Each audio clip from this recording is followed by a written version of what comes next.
नमस्कार प्रिय विद्यार्थियों। आज के वीडियो के माध्यम से हम लोग चर्चा करेंगे शिक्षा शास्त्र के बारे में और शिक्षा शास्त्र से बनने वाले बहुत ही महत्वपूर्ण अति लघु उत्तरीय और दीर्घ उत्तरीय टाइप के प्रश्नों के बारे में आज की वीडियो के माध्यम से हम चर्चा करेंगे। बीए के अगर आप 4th सेमेस्टर में हैं और अगर आपका शिक्षा शास्त्र सब्जेक्ट है तो इस वीडियो को आप अंत तक देख लीजिएगा। आपको बता दूं कि इसमें हमने पिछले 2 वर्षों में जो विभिन्न विश्वविद्यालयों में अलग अलग जो है पेपर जो बने हुए हैं उन सभी में बनने वाले जो बहुत ही महत्वपूर्ण क्वेश्चंस थे उनको इसमें शामिल करने का प्रयास किया गया है और उन प्रश्नों के उत्तर को भी मैं बताने का प्रयास करूंगा। जब आप बीए के 4th सेमेस्टर में होते हैं और शिक्षा शास्त्र आपका सब्जेक्ट होता है तो साइकोलॉजिकल पर्सपेक्टिव्स ऑफ एजुकेशन यानी शिक्षा का मनोवैज्ञानिक जो है परिप्रेक्ष्य में आपको अध्ययन करना होता है। शिक्षा का मनोवैज्ञानिक परिप्रेक्ष्य आपके पेपर का नाम है। तो शिक्षा मनोविज्ञान जिसको आप कहते हैं वहाँ से कैसे क्वेश्चंस आपकी परीक्षा में आ सकते हैं उसी के बारे में हम चर्चा करने का प्रयास आज की वीडियो के माध्यम से करेंगे। बहुत ही महत्वपूर्ण अपने आप में यह वीडियो है, चूँकि इस वीडियो के माध्यम से आपको बता दूं कि जो आपकी सिलेबस है आपका सिलेबस है वो 8 इकाइयों में बटा हुआ है। उन सभी इकाइयों से बनने वाले मोस्ट वैल्यूएबल क्वेश्चंस यानी मोस्ट इम्पॉर्टेंट क्वेश्चंस इसमें मैंने शामिल किए हैं। ठीक है, तो आप इस वीडियो को प्लीज़ अंत तक ज़रूर देखिएगा। ठीक है, तो बहुत ही बेहतर अंदाज में चीज़ें आपको बताने का प्रयास करूंगा। इससे बाहर कुछ आने वाला आपका है नहीं। बीए 4th सेमेस्टर शिक्षा शास्त्र 2025-26 के लिए बहुत ही महत्वपूर्ण लेक्चर होगा। आइए जानने का प्रयास करते हैं कैसे क्वेश्चंस आपकी परीक्षा में पूछे जा रहे हैं और पूछे जाते हैं। ठीक है, चले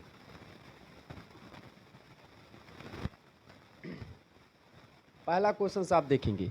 प्रश्न है अधिगम की परिभाषा बताइए। अधिगम अधिगम माने क्या होता है? सीखना, दैट मीन्स लर्निंग। अधिगम को अंग्रेजी में लर्निंग कहा जाता है और शुद्ध हिंदी में अधिगम कहते हैं। इसको आम बोलचाल की भाषा में अगर देखें तो आप इसका तात्पर्य सीखने से लगा सकते हैं। मनुष्य जब पैदा होता है तब से लेकर के और जब तक कोई मनुष्य मर नहीं जाता है तब तक वह धरातल पर या लोगों के संपर्क में आता है और कुछ ना कुछ हमेशा सीखता ही रहता है। ये शिक्षा का व्यापक दृष्टिकोण हुआ और ऐसी स्थिति में जो अधिगम है उसका मतलब होता है सीखना। अधिगम से क्या होता है? मनुष्य के व्यवहार में परिवर्तन आता है। जैसे मान लेते हैं कि 2017 में जब मैंने पढ़ाना स्टार्ट किया था बीए वालों को, वहाँ से अगर मैं स्टार्ट करूँ तो उस समय मैं उतने ज़बरदस्त तरीके से नहीं पढ़ा पा रहा होगा।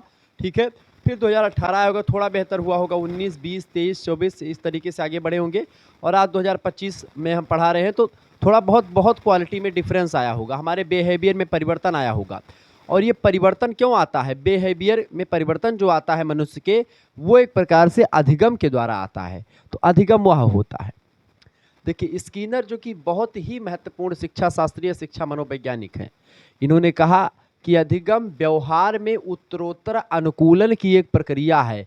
उत्तरोत्तर माने होता है धीरे धीरे या समय बीतने के साथ साथ, उत्तर माने होता है बाद में, यानी बाद दर बाद यानी किस तरीके से आगे बढ़ते रहना और उसमें परिवर्तन होते रहना। तो व्यवहार में किसमें उत्तरोत्तर परिवर्तन? व्यवहार में। ठीक है, एक ऐसी प्रक्रिया है, एक अनुकूलन की प्रक्रिया है। ठीक है, किसमें? व्यवहार में अनुकूलन या उत्तरोत्तर अनुकूलन की एक प्रक्रिया है क्या? अधिगम। ऐसा किसने कहा? स्किनर ने कहा। ऑब्जेक्टिव वालों ध्यान रखें, यह प्रश्न हमेशा पूछा गया है। अधिगम व्यवहार में उत्तरोत्तर अनुकूलन की एक प्रक्रिया है, किसने कहा? तो आप बताएंगे स्किनर ने कहा। दूसरे विद्वान है गिलफोर्ड कहते हैं कि व्यवहार के कारण से, मनुष्य के बिहेवियर की वजह से व्यवहार में आया कोई भी परिवर्तन अधिगम होता है। ठीक है, व्यवहार की वजह से व्यवहार में आपके जो परिवर्तन आता है वही परिवर्तन ही अधिगम होता है। क्लियर? क्रो एंड क्रो ये हस्बैंड वाइफ है अपने आप में। ठीक है, पति पत्नी है। इन दोनों ने एक प्रकार ये शिक्षा मनोवैज्ञानिक है, इन्होंने कहा कि आदतों, ज्ञान और अभिवृत्तियों, यानी कि अभिवृत्ति माने होता है आपका, जैसे आपका एटीट्यूड एप्टीट्यूड जो है वो भी बदल जाएगा, आपकी नॉलेज में परिवर्तन होगा, आपकी आदतें बदलेंगी, हैबिट्स बदलेंगी। ठीक है, इन्हीं का अर्जन ही अधिगम। अर्जन माने होता है प्राप्त करना। किसको प्राप्त करना? अभिवृत्तियों को प्राप्त करना या ज्ञान को या आदतों को एक प्रकार से प्राप्त करना। नई नई आदतें आएंगी, नई नई ज्ञान आपको जानेंगे, जब कुछ सीखेंगे तो वही अधिगम होता है। क्लियर? तो अधिगम मेरे हिसाब से आपको मैंने बड़े नॉर्मल शब्दों में बताया कि भाई अधिगम माने होता है सीखना। जैसे कि मैं आपको पढ़ा रहा हूँ और मुझे देख करके आप भी पढ़ाना शुरू कर दो तो ये सीखना हो गया। या मैं कुछ बोल रहा हूँ, ये चीज़ें आप कहीं जा पर के और बोल दो तो वो भी सीखना हो गया। आपने देखा कि हमने इस तरीके से ये जो है पेन है इस तरीके से फेंका, तो आप भी इसी तरीके से पेन फेंके, तो वो भी एक सीखना हो गया कि पेन ऐसे फेंकेंगे तो ज़्यादा दूर जाएगा, ठीक है, या ऐसे करेंगे तो ज़्यादा अच्छा नंबर आएगा। ये तमाम प्रकार की चीज़ें, ठीक है, ये बात आप ध्यान रखें। तो अधिगम वही होता है। अधिगम को प्रभावित करने वाले 2 कारक बताएं। बढ़िया प्रश्न है। वैसे तो अधिगम को बहुत सारे कारक प्रभावित करते हैं, लेकिन जो 2 महत्वपूर्ण कारक हैं जो आपको लिखना है, पहला कारक आप लिख दीजिएगा पूर्व अधिगम। पूर्व माने पहले से जो आपने सीखा उसका प्रभाव पड़ता है, उसके अकॉर्डिंग ही आगे का आपका पृष्ठभूमि तैयार, मतलब कि आगे की आपकी रूपरेखा तैयार होती है, आपके जो पहले बैकग्राउंड होते हैं उसी के अकॉर्डिंग।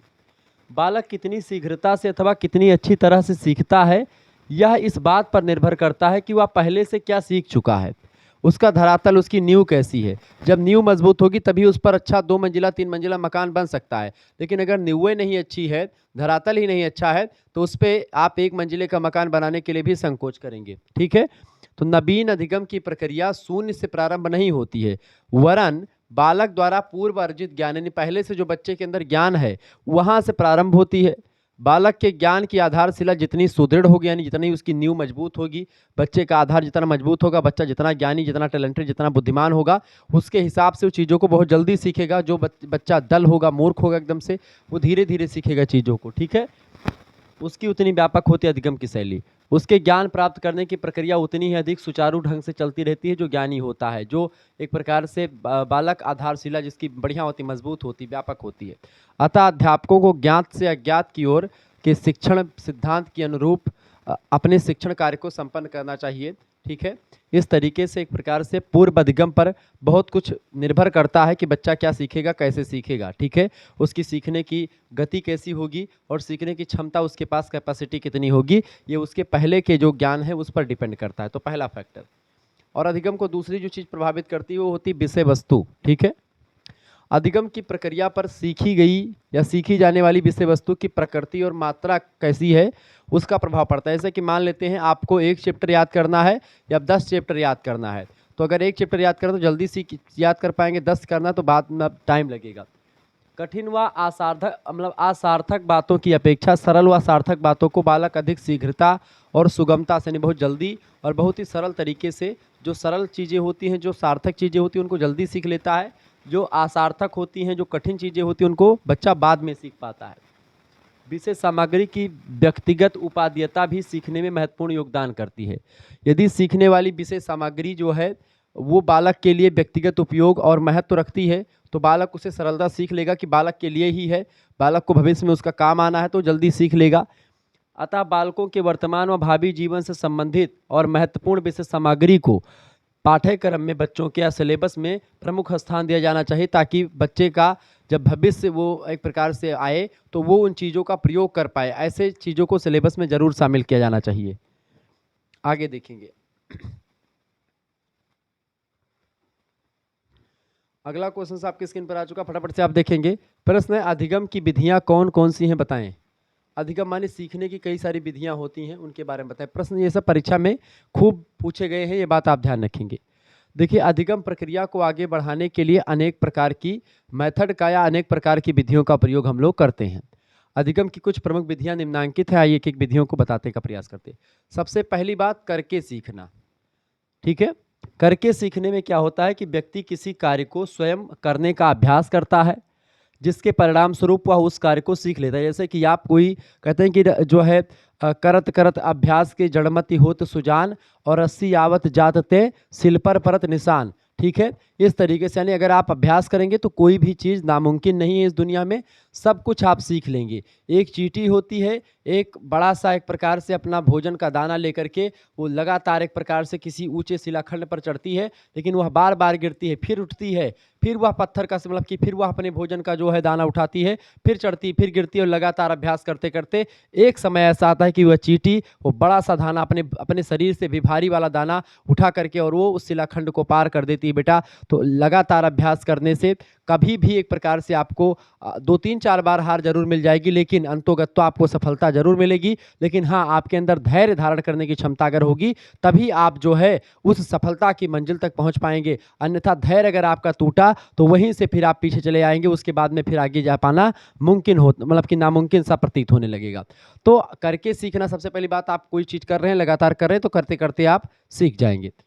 तो ये पहला अधिगम होता है। दूसरा होता है सीखने का तरीका, निरीक्षण करके सीखना। निरीक्षण करके सीखना मतलब कि इसके अंतर्गत व्यक्ति स्वयं निरीक्षण करके नवीन बातों को सीखता है, स्वयं अपने द्वारा एक प्रकार से किसी चीज़ को देखता है, समझता है, उसके बाद में फिर सीख लेता है।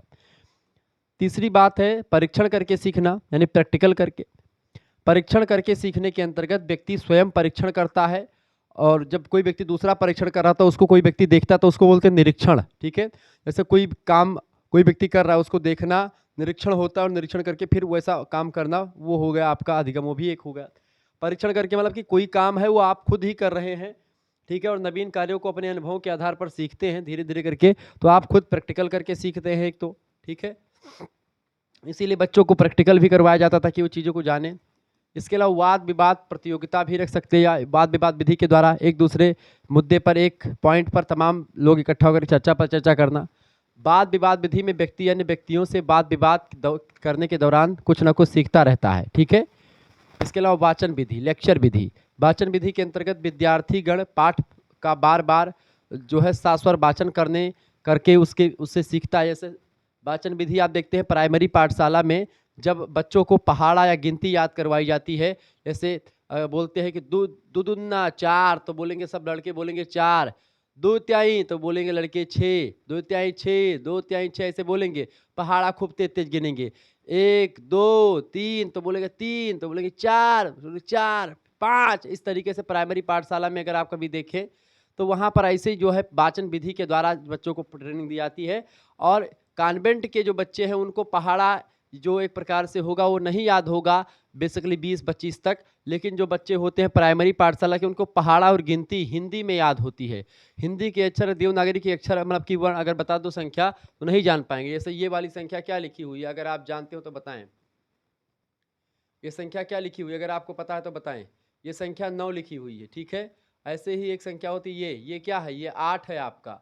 ठीक है, ये क्या है, ये आपका 7 है। ठीक है, ये आपका क्या है, ये आपका 6 है। ठीक है, ऐसे ही आपका क्या बनता है, आपका जैसे एक जो होता है इस तरीके से बनता है। 2 कैसे बनता है, जैसे 2 ये है तो 2 ऐसे 2 बनता है 2। ठीक है, इस तरीके से आपका 3। ठीक है, 3 को ऐसे बनता है 3। ठीक है, या ऐसे यहाँ पर ये नहीं रहेगा, ऐसे बनेगा, ये बनेगा 3। ठीक है, ये गलत है, तो इस तरीके से बनता। 4 आपका ऐसे बनता है। ठीक है, 4 है। 5 आपका ऐसे बनता है, ये 5 हो गया आपका। ठीक है, इस तरीके से आपका बनता है जो है देवनागरी का वर्णमाला। ये बच्चे अगर अंग्रेजी वाले बच्चों को या फिर अभी बता दो किसी को ये क्या है तो कोई नहीं जानेगा। आप में से बहुत सारे बच्चे नहीं जानते होंगे शायद। चले, तो ये अधिगम होता है। अधिगम कई विधियों के द्वारा हम सीखते हैं। अधिगम माने सीखना। तो अधिगम एक अपने आप में एक बड़ा चैप्टर है जहाँ से परीक्षा में प्रश्न खूब आते हैं। तो अधिगम चैप्टर भी आपका समाप्त समझो लगभग में, जो कि आज के वीडियो के माध्यम से आपने अधिगम के बारे में जान लिया। अधिगम से परीक्षा में प्रश्न हमेशा पूछा जाता है। 10 नंबर के क्वेश्चंस आप जान लीजिए कि अधिगम से आपका तैयार होता है हमेशा। अब दूसरा जो आपका चैप्टर है, ये भी चैप्टर बड़ा इंपॉर्टेंट है। लघु उत्तरीय का क्वेश्चन आ चुका है। अभिप्रेरणा से आप क्या समझते हैं? सबसे पहली बात तो अभिप्रेरणा हुए का जानो। अभिप्रेरणा माने होते हैं मोटिवेशन। जैसे आप देखते हो विवेक बिंद्रा, ठीक है, संदीप माहेश्वरी और एक शर्मा करके कोई है वो, ठीक है, ऐसे तमाम प्रकार के मोटिवेशनल स्पीकर दुनिया में या भारत में हैं जो दिन भर कहते हैं कि भाई ये कर लोगे, वो तहलका मचा दो, दुनिया भर को चीर फाड़ दोगे। एक दिन मोटिवेशन की वीडियो देखने के बाद बच्चा को लगता है कि भाई पूरी दुनिया हम बदल देंगे। ऐसे अवध ओझा गुरु जी हैं, ऐसा बोलेंगे लगेगा कि पूरा तबाही मचा दोगे आज एक के दिनों में, आप राजा बन जाओगे बस। अब चाहे अपना जो है चुनाव हार जाओ वो बात अलग है, लेकिन दूसरे व्यक्ति राजा बन जाएंगे एक दिन में। रात में वीडियो देखें और सुबह राजा बन के तैयार हो जाएंगे वो, ठीक है। ऐसे ही तमाम प्रकार के मोटिवेशनल स्पीकर हैं जो खुद तो खूब ज्ञान बताएंगे आकर के वहाँ पर, लेकिन उसको खुद नहीं फॉलो कर पाएंगे। अब चूंकि वो उस मुकाम पर पहुँच चुके हैं तो जो बोलना है बोल रहे हैं, लोग उनको सुन रहे, चूँकि उनको पता है कि जो बोल रहा है इसी वजह से वो आगे बढ़ा है। लेकिन वो आगे उस वजह से नहीं बढ़ा जो बोल रहा है। वो तो एक कहानी बनाता है, रात में बैठ के सोचते हैं कि मतलब कि लोगों को कैसे बेवकूफ़ बनाना है, कैसे लोगों को एक प्रकार से बताना है। एक दिन मोटिवेशन अच्छा लगता है, 2 दिन अच्छा लगता है, 3 दिन अच्छा लगता है, लेकिन वो परिस्थितियाँ, वो सिचुएशन, वो समय हर किसी के पास नहीं होता है। जिस समय, परिस्थिति और जिस यथा स्थिति में या उस स्थिति में आप आगे बढ़ गए, वही स्थिति सबके पास नहीं होती है। सब व्यक्ति आगे नहीं बढ़ सकता है, ये बात भी मुमकिन है। हर व्यक्ति IAS और DM नहीं बन जाता है। अगर 100 बच्चे पढ़ते तो उनमें से 1-2 बनते हैं। तो ऐसा जरूर नहीं कि मोटिवेशन से पूरा तहलका मच जाएगा मोटिवेशन ही लेने के लिए। आजकल के बच्चे हैं, देखते हैं कि मोटिवेशन देखते हैं, जीवन परिचय देखते हैं लोगों के, बड़े लोगों का, ठीक है। बिल गेट्स से नीचे बात ही नहीं करता कोई, मार्क जुकरबर्ग से नीचे कोई बात ही नहीं कर रहा है कि वो आगे बढ़े। उनसे नीचे भी तो सोच लो भैया, कहाँ पैदा हुए हो और कहाँ की सोच रहे हो। उतने बढ़ने में पूरा 4-5 शताब्दी बीत जाएगी, तब जाकर के वहाँ पर पहुँचा जाएगा। तो ऐसे में हमको उन लोगों से तुलना अपनी नहीं करनी होती है। हमको एक एक छोटी छोटी इकाई के माध्यम से आगे बढ़ना होता है। एक मापदंड सेट करें कि हमको यहाँ तक, इतने एज तक ये करना है, फिर इतने एज के अंदर ये करना है, एक तरीके से फिट कर लें, ठीक है। हर कोई प्रधानमंत्री नहीं बन जाएगा, हर कोई चाय बेच करके प्रधानमंत्री तक का सफ़र नहीं तय कर पाएगा। वो मोदी जी ही पहुँच जाएंगे वहाँ तक, और कोई नहीं पहुँच पाएगा। ऐसे ही जो व्यक्ति होता है अपने आप में यूनिक होता है। आपके अंदर जो टैलेंट है, उस टैलेंट को आप पहचानो। आप दुनिया के टैलेंट को देख करके उसके पीछे भागो मत। अब मैं भी यहाँ पर मोटिवेशन देने लगा, हालांकि मैं मोटिवेशनल स्पीकर कुछ भी नहीं हूँ। बहरहाल तो वही मोटिवेशन जो आजकल दुनिया में खूब चर्चा में रहता है, हर व्यक्ति मोटिवेशन देने लगता है।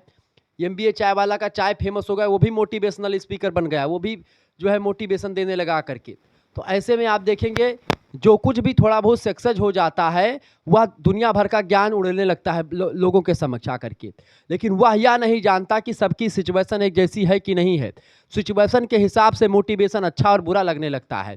किसी व्यक्ति को वही बात अच्छी लगती, किसी व्यक्ति को बुरी लगती है। हालांकि वो बातें अलग है, ठीक है। चलें, उस पर चर्चा नहीं करेंगे, नहीं तो बड़ी बवाल हो जाएगा इन मुद्दों पर। देखिए, अभिप्रेरणा माने होता है मोटिवेशन।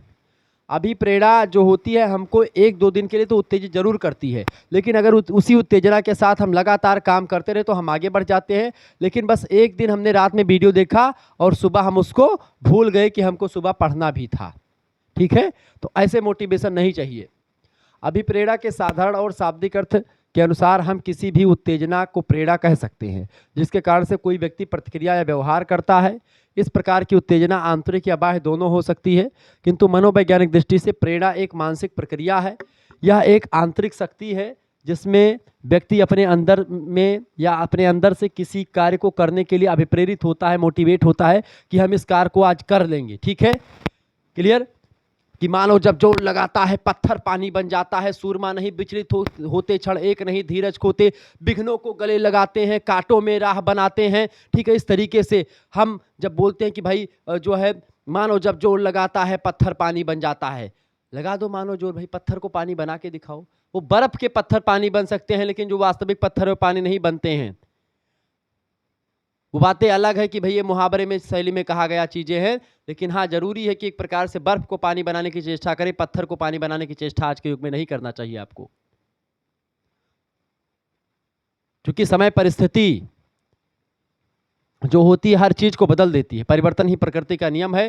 तो आप ये देखें, जैसे कि मैं आपको बार बार कहता हूं कि जब जैसे वीर तुम बढ़े चलो, धीर तुम बढ़े चलो, सामने पहाड़ हो सिंह की दहाड़ हो। सामने पहाड़ होगा आप नहीं चढ़ पाओगे, आपकी टांग जो है कपने लगेगी, गिर जाओगे और गिरोगे, मुंह सारी जाते 32 फुटपाथ पर आ जाएगी। सिंह के सामने खड़े हो जाओगे, चीर फाड़ के फेंक देगा तुमको, क्या कर लोगे? कुछ नहीं हो पाएगा। इस वजह से जरूरी है कि जब सामने पहाड़ हो तो बगल से निकल कर लो, सामने जो सिंह की दहाड़ हो तो तुरंत चुपके से निकल लो। उधर नहीं जाना जहां शेर है, जहां मृगा है, जहां गाय भैंस है, वहां चले जाओ। जरूरी है कि जहां शेर खड़ा है, दहाड़ है, वहीं पर जाकर के तुम भी खड़े होकर के दहाड़ोगे। शेर के पास वो पावर, तुरंत चीर फाड़ फेंक देगा। तो ये चीजें हैं। तो मोटिवेशन भी अच्छा उसी समय तक लगेगा जब एक प्रकार से वो चीज़ें आपके सार्थकता की ओर होंगी या आपको एक प्रकार से आपकी पॉजिटिव थिंकिंग होगी। लेकिन कभी कभी मोटिवेशन बहुत अपर लेवल का कुछ लोग ले लेते हैं और दुनिया भर का ज्ञान समाज में बैठ करके उड़ेलते रहते हैं। इस प्रकार प्रेरणा को प्राणी के शरीर यंत्र की चालक शक्ति कहा जाता है, कि यानी कि एक मतलब कि एक्सीलेटर कह सकते हैं कि भाई कुछ देर के लिए उस व्यक्ति के जो कर्तव्य पारायणता है उसको थोड़ा सा तीव्र कर देती है, ठीक है। जो व्यक्ति को व्यवहार करने के लिए प्रेरणा देती है। मनोवैज्ञानिक भाषाओं के द्वारा अभिप्रेरणा के अभिप्राय को निम्न प्रकार से स्पष्ट किया गया है। जैसे लॉवेल नाम के एक मनोवैज्ञानिक हैं, ये कहते हैं मोटिवेशन की परिभाषा को देते हुए कि अभिप्रेरणा एक ऐसी मनोवैज्ञानिक या आंतरिक प्रक्रिया है जो किसी आवश्यकता की उपस्थिति में उत्पन्न होती है। जब कोई किसी चीज़ की आवश्यकता होती है उस स्थिति में उत्पन्न होती है, और वह ऐसी प्रक्रिया की ओर गतिशील होती है जो उस आवश्यकता को संतुष्ट करती है, यानी जो हम चाहते हैं उसको प्राप्त करने के लिए हमको एक प्रकार से प्रेरित करते हैं कि आप जाओ वो काम करो, आपके लिए वो काम सबसे ज़्यादा जरूरी है। ठीक है। गुड कहते हैं कि प्रेरणा कार्य को आरंभ करने, जारी रखने और नियमित, मतलब किसी भी कार्य को आरंभ करने, शुरू करने, उसको कंटिन्यू रखने, उसको नियमित तरीके से आगे बढ़ाने की जो प्रक्रिया है उसी को प्रेरणा कहते हैं, मोटिवेशन कहते हैं। आप इसको प्रेरणा कहो, मोटिवेशन कहो या अभिप्रेरणा कहो, बात एक ही है। तो अपने आप में भी एक चैप्टर मान सकते हैं। ठीक है। तो समझ में आ रहा, सारे टर्म्स आपको समझाने का प्रयास मैं कर रहा हूँ, किसी प्रकार का कोई दिक्कत नहीं होनी चाहिए, क्योंकि आपको ऐसा नहीं लग रहा होगा कि आप पहली बार इन टर्म्स को पढ़ रहे हैं।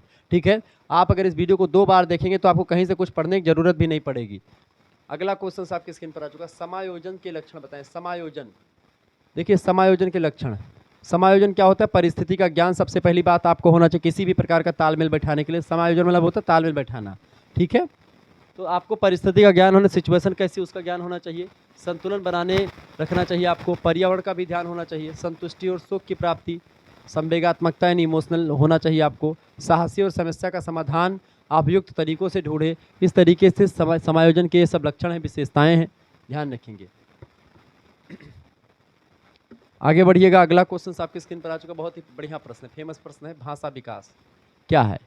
देखिए, भाषा उन महत्वपूर्ण कारकों में से है जो मनुष्य को विश्व के समस्त अन्य जीवधारियों से अलग करती है।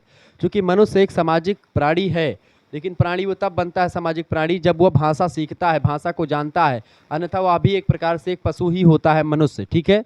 बस वो भाषा जानता है, इस वजह से वो अलग होता है। बाकी बोलियाँ तो पशु पक्षी भी बोलते हैं, लेकिन भाषाएं केवल मनुष्य जानता है, इस वजह से वो अन्य जीवधारियों से अलग होता है। हरलाक नाम के मनोवैज्ञानिक कहते हैं कि दूसरे व्यक्तियों के समक्ष अपने विचार व्यक्त करने की जो शक्ति या क्षमता होती है, जो पावर या कैपेसिटी होती है, उसी पावर या कैपेसिटी को हम लैंग्वेज या भाषा कहते हैं, जो क्या करती है, दूसरे व्यक्तियों के सामने हम अपने विचार को एक प्रकार से कह पाते हैं। हमारे अंदर की बातें जो होती हैं, हम अपनी अंदर की बातों को भाषा के माध्यम से किसी दूसरे व्यक्ति के समक्ष उड़ेल पाते हैं, ढकेल पाते हैं, बता पाते हैं उसको कि भाई हमारे अंदर क्या चल रहा है। ठीक है, भाषा। अगले विद्वान है ब्राउनफील्ड। ब्राउनफील्ड कहते हैं कि अन्य लोगों के साथ संपर्क स्थापित करने की क्रिया या प्रक्रिया को हम भाषा कहते हैं। तो ये प्रश्न ऑब्जेक्टिव में दोनों प्रश्न कई बार पूछे गए हैं। अन्य लोगों के साथ संपर्क स्थापित करने की क्रिया को भाषा कहते हैं। किसने कहा? ब्राउनफील्ड ने कहा, नोट डाउन कर लीजिएगा। दूसरे सब व्यक्तियों के समक्ष अपने विचार व्यक्त करने की प्रक्रिया मतलब शक्ति या क्षमता को भाषा कहते हैं, हरलाक ने कहा। इसके अलावा डम्बिल नाम के विद्वान इन्होंने कहा कि किसी जाति के भाषा विकास का इतिहास उसकी बुद्धि विकास का इतिहास होता है। ये प्रश्न 100% परीक्षा में आया हुआ कई बार है, कई विश्वविद्यालयों में। किसी जाति के भाषा विकास का इतिहास उसकी बुद्धि का विकास या बुद्धि विकास का इतिहास होता है, ये डम्बिल महोदय ने कहा। ये तीनों चारों प्रश्न आप ध्यान रखेंगे, परीक्षा की दृष्टि से बहुत ही महत्वपूर्ण है। Okay, clear. आगे बढ़ते हुए प्रश्नों को जानने का प्रयास करते हैं। एक बार वीडियो को लाइक कर दीजिएगा, चैनल पर अगर नए हैं तो सब्सक्राइब भी कर दीजिएगा। प्रश्न अगला आपकी स्क्रीन पर आ चुका है, शैशवावस्था का क्या अर्थ है? शैशवावस्था, शैशवावस्था का अर्थ होता है इन्फेंसी, अंग्रेजी में कहते हैं इसको। साधारण शिशु के जन्म के बाद पहला 6 वर्ष मतलब कि प्रथम 6 वर्ष की आयु उसकी शैशवावस्था कहलाती है। कुछ मनोवैज्ञानिकों के अनुसार, खास करके हरलाक कहते हैं कि यह जन्म से लेकर के 2 सप्ताह तक चलती है शैशवावस्था। 2 सप्ताह के बाद में बालपन आरंभ होता है और 2 साल तक बालपन चलता है। 2 वर्ष बाद प्रारंभिक बाल्यावस्था आती है और 6 वर्ष तक की आयु तक जो है ये प्रारंभिक बाल्यावस्था रहती है। उपरोक्त विचार महिला मनोवैज्ञानिक हरलाक ने व्यक्त किए हैं। हरलाक जान लीजिए महिला मनोवैज्ञानिक हैं। ठीक है, आज क्लियर हो जाएगा आपका कि ये महिला मनोवैज्ञानिक है, अभी तक आप इनको पुरुष जानते थे। तो महिला मनोवैज्ञानिक है हरलाक, इन्होंने व्यक्त किए हैं, जो कि शैशव के संबंध में सूक्ष्म और व्यापक अर्थ की ओर संकेत करते हैं। समान रूप से सभी मनोवैज्ञानिकों ने जन्म से 5 या 6 वर्ष तक की अवस्था को शैशवावस्था माना, जन्म से लेकर के, और 6 साल या 5 साल की अवस्था शैशवावस्था मानी जाती है बच्चों की। ठीक है, जैसा कि क्रो एंड क्रो नाम के हस्बैंड वाइफ ने लिखा, क्या लिखा इन्होंने? इन्होंने लिखा कि शैशवावस्था औसतन जन्म से, औसतन माने कि ठीक ठाक तरीके से अगर देखें, एक औसत अगर माने तो जन्म से लेकर के 5 या 6 वर्ष तक की अवस्था चलती रहती है, उसी को शैशवावस्था कहते हैं, जिसमें क्या होता है, इंद्रियां काम करने लगती हैं। बालक रेंगना यानी चलना, रेंगना यानी उसको बकैया उकैया जो चलता है, ठीक है, वो सब सीख लेता है और बोलना भी सीख लेता है। ये किसने कहा, क्रो एंड क्रो ने कहा। परीक्षा में प्रश्न पूछा गया है ये भी कि जो है शैशवावस्था औसतन जन्म से 5 या 6 वर्ष तक की चलती है, किसने कहा, तो क्रो एंड क्रो ने कहा। जिसमें इंद्रियां काम करने लगती है और बालक रेंगना चलना और बोलना सीखता है, किसने कहा, क्रो एंड क्रो ने कहा। ये सब पॉइंट नोट करते हुए चलेंगे आप, ठीक है। अगर एक बात और ध्यान रखेंगे, आपको अगर नोट करने से बचना है और आप चाहते हैं कि हम जो है पीडीएफ प्राप्त करें या हमको कोर्स में ज्वाइन होना है, सेकंड सेमेस्टर के सभी कोर्स, मतलब कि फोर्थ सेमेस्टर के सभी कोर्स में ज्वाइन होना है, सेकंड में या सिक्स में, किसी में भी, तो 9161 93 60 62 पर आपको एसएमएस करना है। ये व्हाट्सअप नंबर है, इसी पर एसएमएस करना है अपना नाम, और क्या एसएमएस करेंगे, व्हाट्सअप पर एसएमएस करना है, ठीक है। अपना नाम, अपनी यूनिवर्सिटी का नाम और अपने सब्जेक्ट के नेम लेकर के आप भेज दीजिएगा। आपके लिए व्यवस्था क्या कर दी गई है, आपको 100 रुपये फीस में सभी सब्जेक्ट की पीडीएफ नोट्स मिलेंगे, स्कैनर भेजा जाएगा, उसी पर आपको 100 रुपये जो होंगे फीस जो है दे देने होंगे, पेमेंट कर देना होगा।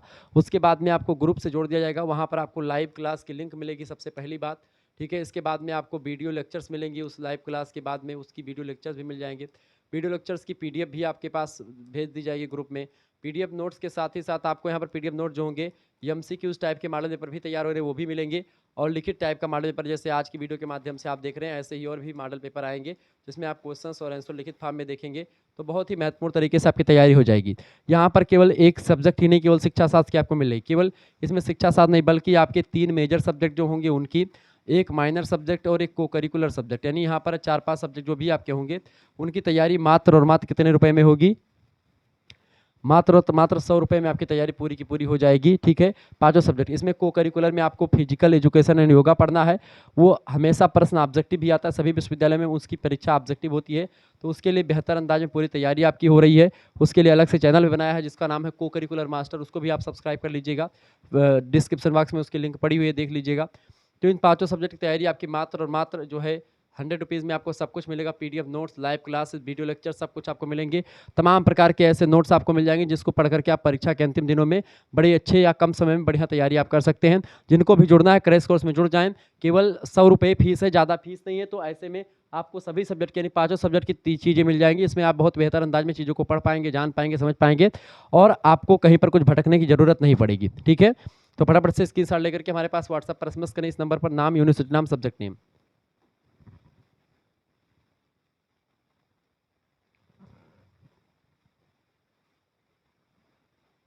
हाँ, अगला क्वेश्चन आपकी स्क्रीन पर क्या आ चुका है भाई, प्रश्न अगला आपकी स्क्रीन पर आ चुका है, आदत किसे कहते हैं, आदत क्या है।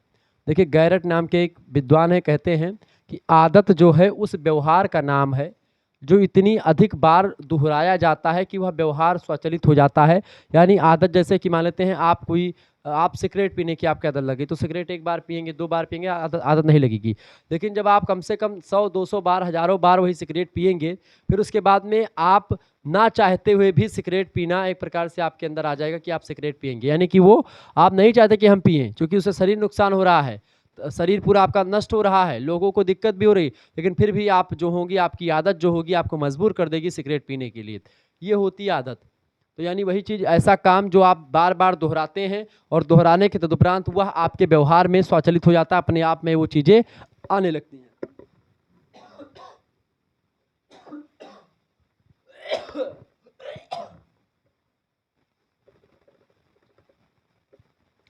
आदतों का निर्माण बचपन अवस्था से ही प्रारंभ हो जाता है।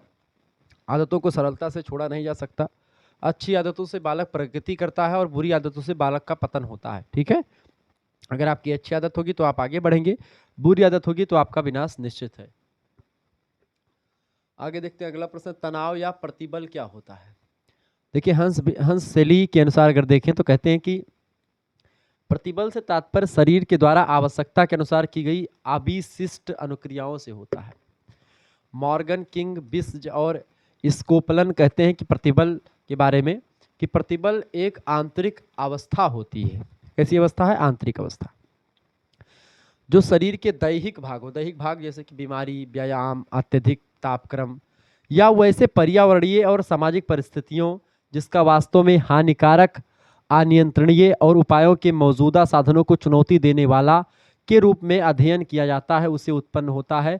वही जैसे बीमारी, व्यायाम, अत्यधिक, ये सब प्रतिबल होते हैं, तनाव होते हैं, जिससे क्या होता है, जो है व्यक्ति टेंशन में चला जाता है।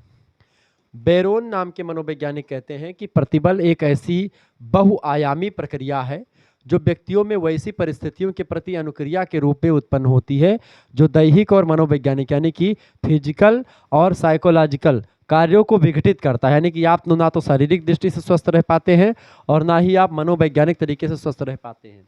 ठीक है, आप विघटित करने की धमकी भी आपको बार बार ये देता है, ये प्रतिबल जो होता है। कोलमैन कहते हैं कि कोई भी घटना जो मनुष्य पर दबाव डालती हो तथा जिसके कारण से व्यक्ति को समायोजन करना पड़ता हो, वही प्रतिबल होता है। बिल्कुल ठीक परिभाषा कोलमैन की है। ये परिभाषा परीक्षा में आ सकती है, ऑब्जेक्टिव में लिख लीजिएगा। कोई भी वह घटना जो मनुष्य पर दबाव डालती हो किसी भी चीज को लेकर के, और जिसकी वजह से व्यक्ति को समायोजन करना पड़ता हो, किसी भी चीज से एक प्रकार से समायोजित करना पड़ता हो, वही प्रतिबल है। काफर और एप्ली कहते हैं कि प्रतिबल व्यक्ति की वह अवस्था है, वह सिचुएशन है जब वह व्यक्ति प्रत्यक्षण करता है और उसकी सत्यनिष्ठा खतरे में होती है, तब वह अपनी सभी शक्तियों को की उन्नति करके अपनी सुरक्षा करता है। तो अपनी सुरक्षा करता है उन चीज़ों से, तो प्रतिबल वही होता है। तो प्रतिबल की परिभाषा इस तरह तमाम विद्वानों ने दी, इस तरीके से आपको मैंने बताई। अगला क्वेश्चन साहब की स्क्रीन पर आ चुका है। प्रश्न, दिवा स्वप्न या जिसको कल्पना कहते हैं, ये क्या है? यह एक प्रकार का मानसिक खेल होता है। दिवा स्वप्न, दिवा स्वप्न की प्रवृत्ति सभी बच्चों में पाई जाती है। इसका संबंध भविष्य की कल्पनाओं से होता है। दिवा स्वप्न के द्वारा बालक अपनी इच्छाओं की पूर्ति का उपाय ढूंढते हैं। जो चीज़ें दिन में मतलब कि कल्पना के द्वारा वो देखते हैं, अपने चीज़ों को मेंटेन करते हैं, तमाम प्रकार की चीज़ें होती हैं। कल्पना वही दिवा स्वप्न होता है। सोचना भी, जो चीज़ें नहीं है या हमारे भविष्य कैसा होगा या कुछ भी होगा, तो वही सब चीज़ें सोचना। स्मृति किसे कहते हैं? देखिए, स्मृति एक ऐसी मानसिक प्रक्रिया है जिसके द्वारा संचित या गत अनुभवों को आवश्यकता पड़ने पर हम दोबारा से चेतना में लाते हैं। यानी कि कोई चीज़ हमने पहली चीज़ें उसको पढ़ रखी है, फिर हमको ज़रूरत पड़ी उन चीज़ों की, तो फिर हम उनको याद करते हैं, फिर उसको हम याद करने के बाद में उसको फिर से रिप्रेजेंट करते हैं। यानी कि वो चीज़ें आवश्यकता के हिसाब से आती जाती रहती है। स्मृति के अंतर्गत समस्त सीखी हुई और अनुभव की हुई बातें जो होती हैं वो स्मृति में शामिल होती हैं। इस प्रकार स्मृति जो होती है आपकी पूर्व अनुभवों, यानी जो पूर्व का आपका अनुभव है, ठीक है, फीलिंग्स हैं, आपके जो पहले के विचार हैं, उनको दोबारा से जागृत करना है, पुनः जागृत करने, उनको दोबारा सजीव करने या उनको याद करने की क्रिया या स्मरण करने की क्रिया होती है स्मृति। स्मृति के द्वारा जो आपने पहले सीखा हुआ है उसका आवश्यकता पड़ने पर आप फिर से उसको रिकॉल करते, फिर से उसको आप जो है याद करते, याददाश्त में लाते हैं, उसको सजीव करते हैं। ठीक है, ये होता है आपका स्मृति। आगे देखते हैं, अगला क्वेश्चन आपकी स्क्रीन पर आ चुका है, फटाफट से आप देखने का प्रयास करेंगे, बढ़िया क्वेश्चन है, दीर्घ उत्तरीय का क्वेश्चन है। प्रश्न है कि अध्यापक के लिए शिक्षा मनोविज्ञान की क्या उपयोगिता है, बताएं, स्पष्ट करें। देखिए, शिक्षा मनोविज्ञान शिक्षा संबंधित समस्याओं का विवेचन, विश्लेषण और समाधान प्रस्तुत करता है। शिक्षा में जो भी विवेचना करनी होती है समस्याओं की, समस्याओं के बारे में विश्लेषण करना होता है, समस्याओं के समाधान ढूंढने के उपाय होते हैं, वो सब शिक्षा मनोविज्ञान के द्वारा ही डिसाइड होता है। इसलिए शिक्षा प्रक्रिया में संलग्न व्यक्तियों के लिए शिक्षा मनोविज्ञान का ज्ञान अत्यंत आवश्यक है। क्योंकि टीचर बच्चों को शिक्षा देता है, इस वजह से एक टीचर को सबसे पहली शिक्षा मनोविज्ञान की ट्रेनिंग लेनी चाहिए। इसीलिए आप देखते हैं कि जब भी एक प्रकार से किसी भी परीक्षा में आपको बैठना होता है, तो उससे टेट सीटेट की परीक्षा आप उत्तीर्ण करते हो, उसमें आपको टेट या सीटेट में आपको पढ़ना होता है। क्या पढ़ना होता है बेटा? उसमें आपको पढ़ना होता है यही सब चीज़ों के बारे में। किसके बारे में पढ़ना होता है? आपको शिक्षा मनोविज्ञान के बारे में पढ़ना होता है। अध्यापक कक्षा में चलने वाली वास्तविक शिक्षा प्रक्रिया का निर्देशक होता है। वह छात्रों के सम्मुख सीखने की परिस्थितियों को प्रस्तुत करके उनके शैक्षिक विकास का मार्ग प्रशस्त करता है। टीचर ही एक प्रकार से अध्यापक जो होता है वही बच्चों का एक मार्गदर्शक होता है, निर्देशक होता है। अतः एक अध्यापक के लिए शिक्षा मनोविज्ञान का ज्ञान होना बहुत ही ज़्यादा जरूरी होता है, बहुत महत्वपूर्ण भी है और उपयोगी भी है। शिक्षा मनोविज्ञान के ज्ञान के अभाव में, यानी शिक्षा मनोविज्ञान का अगर कमी है किसी टीचर में, तो कोई अध्यापक अपने कार्य को सही तरीके से, कुशलतापूर्वक तरीके से नहीं कर पाएगा अच्छे तरीके से। वर्तमान परिप्रेक्ष्य में शिक्षा मनोविज्ञान का ज्ञान ही मतलब अध्यापक की सफलता का रहस्य होता है। यानी अध्यापक इसीलिए बच्चों के बीच में फेमस या सफल होता है, क्योंकि वह शिक्षा मनोविज्ञान पढ़ा होता है, बच्चों की फीलिंग्स को जान लेता है, कौन सा बच्चा पढ़ने में तेज है, कौन सा बच्चा एकदम से गदहा है, ये सारी चीज़ें जो है एक टीचर जान लेता है बच्चों को देखने के बाद में ही। तो शिक्षा मनोविज्ञान पढ़ा हुआ टीचर होगा तभी जान पाएगा, ठीक है। अपने शिक्षण कार्य को प्रभावशाली बनाने के लिए छात्र मतलब तथा छात्रों के सीखने को सरल, सहज और रुचिकर यानी इंटरेस्टेड बनाने के लिए अध्यापक को मनोविज्ञान के सिद्धांतों का उपयोग करना होता है। अध्यापक के लिए मनोविज्ञान का ज्ञान निम्नलिखित दृष्टिकोणों से उपयोगी रहा है, ठीक है। एक टीचर जो होता है वह एक प्रकार से एक मार्गदर्शक होता है कक्षा में,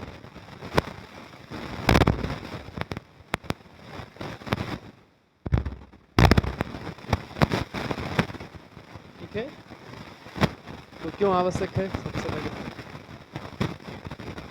देखिए, शिक्षा मनोविज्ञान अध्यापक को समयक दृष्टि प्रदान करता है, समयक पॉइंट ऑफ व्यू देता है, जिससे एक टीचर जो होता है सभी बच्चों को समझ पाता है, सभी बच्चों के बारे में जान पाता है। दूसरी बात, शिक्षा मनोविज्ञान कक्षा में उपयुक्त शैक्षिक वातावरण उत्पन्न करने में सहायक होता है, यानी कि जो शैक्षिक वातावरण है, एक शिक्षा का जो इन्वायरमेंट है वो क्रिएट कर पाता है एक टीचर, जब वह एक प्रकार से शिक्षा मनोविज्ञान को पढ़े होता है। तीसरा लाभ ये होता है, महत्वपूर्ण जो है योगदान शिक्षा मनोविज्ञान का एक टीचर के लिए जरूरी है पढ़ना, चूँकि शिक्षा मनोविज्ञान अध्यापक को छात्रों के प्रति प्रेम, सहानुभूति, समदर्शी व्यवहार को अपनाने में सहायता देता है। वह शिक्षा मनोविज्ञान से टीचर को पता चलता है कि कौन से छात्र से प्रेम करना चाहिए, कौन से क्षेत्र को मतलब कौन से छात्र को डांटना जरूरी है, किसके साथ सहानुभूति, और कौन मतलब कि ये तमाम प्रकार की क्रियाएं बच्चों को अपना मान करके बच्चों को एक प्रकार से ऐसा लगे कि हाँ टीचर हमारा बड़ा भाई है या टीचर हमारा दोस्त है, तब बच्चे पढ़ते हैं आजकल के, ठीक है। चौथी बात, शिक्षा मनोविज्ञान अध्यापक को प्रभावशाली शिक्षण विधियों की जानकारी देता है। प्रभावशाली मतलब इफेक्टफुली, जो एक प्रकार से जो ट्रेनिंग मतलब टीचिंग मेथड है उसके बारे में जानकारी हमको शिक्षा मनोविज्ञान ही देता है कि किस तरीके से पढ़ाएं, किस मेथड से पढ़ाएं, जिससे बच्चा जो हो वो क्लास को बंक ना करे, क्लास में एक प्रकार से वो लगातार बना रहे, क्लास को पूरा देखे। इसके लिए शिक्षा मनोविज्ञान में कई सारी विधियाँ जिसके माध्यम से हम ये जान पाते हैं कि कोई बच्चा जो होगा वो कब बोरिंग उसको महसूस होती है किसी क्लास में और कब उसको एक प्रकार से इंटरेस्टिंग फील होता है। शिक्षा मनोविज्ञान शिक्षा के क्षेत्र में व्यक्तिगत विभिन्नताओं के महत्व पर बल देता है, यानी शिक्षा मनोविज्ञान से जो टीचर ये भी जान पाता है कौन सा बच्चा पढ़ने में बहुत तेज है और कौन सा बच्चा एकदम से बेकार है, कौन सा प्रतिभाशाली है, किसकी बुद्धि लब्धि ठीक है, किसका आईक्यू लेवल अच्छा है, किसका बुरा है, ये सब जान पाता है। कौन प्रभावशाली है, कौन जो है एकदम से गधा बच्चा है, सब कुछ जान पाता है। शिक्षा मनोविज्ञान पाठ्यक्रम निर्माण में सहायता देता है, यानी सिलेबस को बनाने में भी शिक्षा मनोविज्ञान की बहुत बड़ी भूमिका होती है। इसके अलावा शिक्षा मनोविज्ञान बालकों के बहुमुखी विकास की विधियों की जानकारी भी देता है, यानी कि कौन सा मतलब बहुमुखी विकास, यानी बच्चा किन किन दिशा में उसका विकास हो सकता है, किन किन दिशाओं में वो जानकारी ले तो आगे बढ़ सकता है, किस किस क्षेत्र में नौकरी पा सकता है, ये सारी चीज़ें शिक्षा मनोविज्ञान बताती है। इसके अलावा शिक्षा मनोविज्ञान शैक्षिक तथा व्यावसायिक मार्गदर्शन प्रदान करने में अध्यापक की मदद करता है, ठीक है। चाहे व्यावसायिक मार्गदर्शन करना हो बच्चों का, ठीक है, या शैक्षिक मार्गदर्शन करना हो, शिक्षा मनोविज्ञान से ही एक प्रकार से बालक और अध्यापक दोनों को मार्गदर्शन मिलता है, कोई बच्चा क्या करेगा तो क्या बनेगा, ठीक है। इसके अलावा शिक्षा मनोविज्ञान अनुशासन बनाए रखने में मनोवैज्ञानिक तरीकों की जानकारी देता है, यानी एक टीचर अगर मनोवैज्ञानिक शैली में पढ़ाता है, बच्चों से एकदम तालमेल बैठा कर चलता है, तो बच्चे भी उससे घुल मिल करके रहेंगे और वो उसके खिलाफ नहीं जाएंगे टीचर के खिलाफ, ठीक है। लेकिन जो टीचर अपने आप में दबदबा काम करेंगे, डंडे से मारेंगे, उनको टीचर को बाहर निकलने के बाद में लोग मतलब कि आजकल के बच्चे मार देते हैं, ठीक है, कई सारे केस आपने सुने होंगे। शिक्षा मनोविज्ञान अध्यापक को बाल स्वभाव और व्यवहार के ज्ञान से अवगत करवाता है कि बच्चा जो होता है उसका स्वभाव कैसा होता है, उसका व्यवहार कैसा होता है। कोई टीचर होता है वो खुद तो ज्ञानी है, लेकिन वो जानते कि जो है हम जितना ज्ञान हम जानते हैं, जो चीज़ें हम बता रहे हैं वो बच्चा भी जान रहा होगा, क्योंकि बच्चा आपसे बहुत छोटा है, उस समय में आप भी कुछ नहीं जानते थे। इस वजह से बच्चों को एकदम से नॉर्मल होकर के समझाना चाहिए कि बच्चे का स्वभाव कैसा है। हम बच्चे होते तो हम कैसा टीचर से चाहते। जब आप बच्चों के मन को, बच्चों के एक प्रकार सोच को, उसकी समझ को पढ़ेंगे, तब आप जा कर के उसको पढ़ा पाएंगे, अन्यथा आप नहीं सक्सेस होंगे। तो उसके व्यवहार और उसके स्वभाव से बच्चों की आपको परिचित होना पड़ेगा कि बच्चा की फीलिंग्स क्या है, वो किस तरीके से पढ़ना चाहता है, उसको क्या चाहिए। तो इस तरीके से डिमांड एंड सप्लाई जो बच्चा चाहिए उसको दिया जाए, उसको मार्गदर्शन ठीक किया जाए, लेकिन हाँ उसको इतना भी ना लाद दिया जाए उसके ऊपर कि वह एक प्रकार से उसकी कमर टूट जाए। उसका मतलब आजकल के जो कॉन्वेंट स्कूल हैं वहाँ पर आप देखते इतना बैग टांग देते पीठ पर, बच्चा का कितना किताब कापी हो जाती है, किताब की दफ्तियाँ इतनी मोटी मोटी होती, पन्ने बड़े मोटे मोटे होते हैं, वो किताब जब लादता है पीठ पर तो उसकी रीढ़ की हड्डी एकदम टेढ़ी होती चली जाती है, बच्चा झुक जाता है, ठीक है। ऐसे तमाम दिक्कतों का सामना करना पड़ता है, तो ऐसी चीज़ों से भी बचना पड़ता है। तो शिक्षा मनोविज्ञान बहुत ज़रूरी है आज के युग में, एक टीचर के लिए भी और एक बालक के लिए भी। हर एक चीज़ के लिए, हर एक चीज़ के लिए शिक्षा मनोविज्ञान बहुत ज़रूरी है।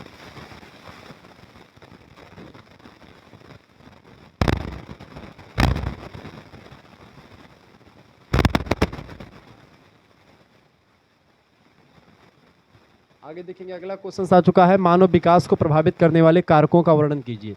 ह्यूमन डेवलपमेंट, मानव विकास को कौन कौन से कारक प्रभावित करते हैं, बताएं। देखिए, सभी बालक जो होते जन्म के समय ना तो एक समान होते हैं और ना ही भविष्य में होने वाला उनका विकास ही एक समान होता है। किसी बच्चे का विकास तीव्र होता है, किसी का धीमे होता है। कोई बालक की बुद्धि ज़्यादा होती है, किसी की बालक की बुद्धि कम होती है। बुद्धि वैसे जन्मजात होती है, बुद्धि सबको मिलती है, लेकिन उसका प्रयोग कोई व्यक्ति जितना करता है वो बुद्धि उतनी निखरती चली जाती है। यानी आपके ऊपर डिपेंड करता है कि आप उसका प्रयोग कैसे करते हैं, उसके बाद में आप आगे बढ़ेंगे। जैसे मैंने आपको श्लोक बताया, मतलब बताया था कि रस्सी आवत जाते सिल पर पद निशान, ठीक है, करत करत अभ्यास की जड़मति होते सुजान, यानी कि जड़ बुद्धि, जड़मति माने होता है एकदम से मूर्ख बुद्धि। मूर्ख व्यक्ति भी सुजान मतलब बहुत ज़्यादा जानकार हो जाता है जब वह एक प्रकार से लगातार किसी चीज़ का अभ्यास करता है, ठीक है, यह बात आप ध्यान रखेंगे।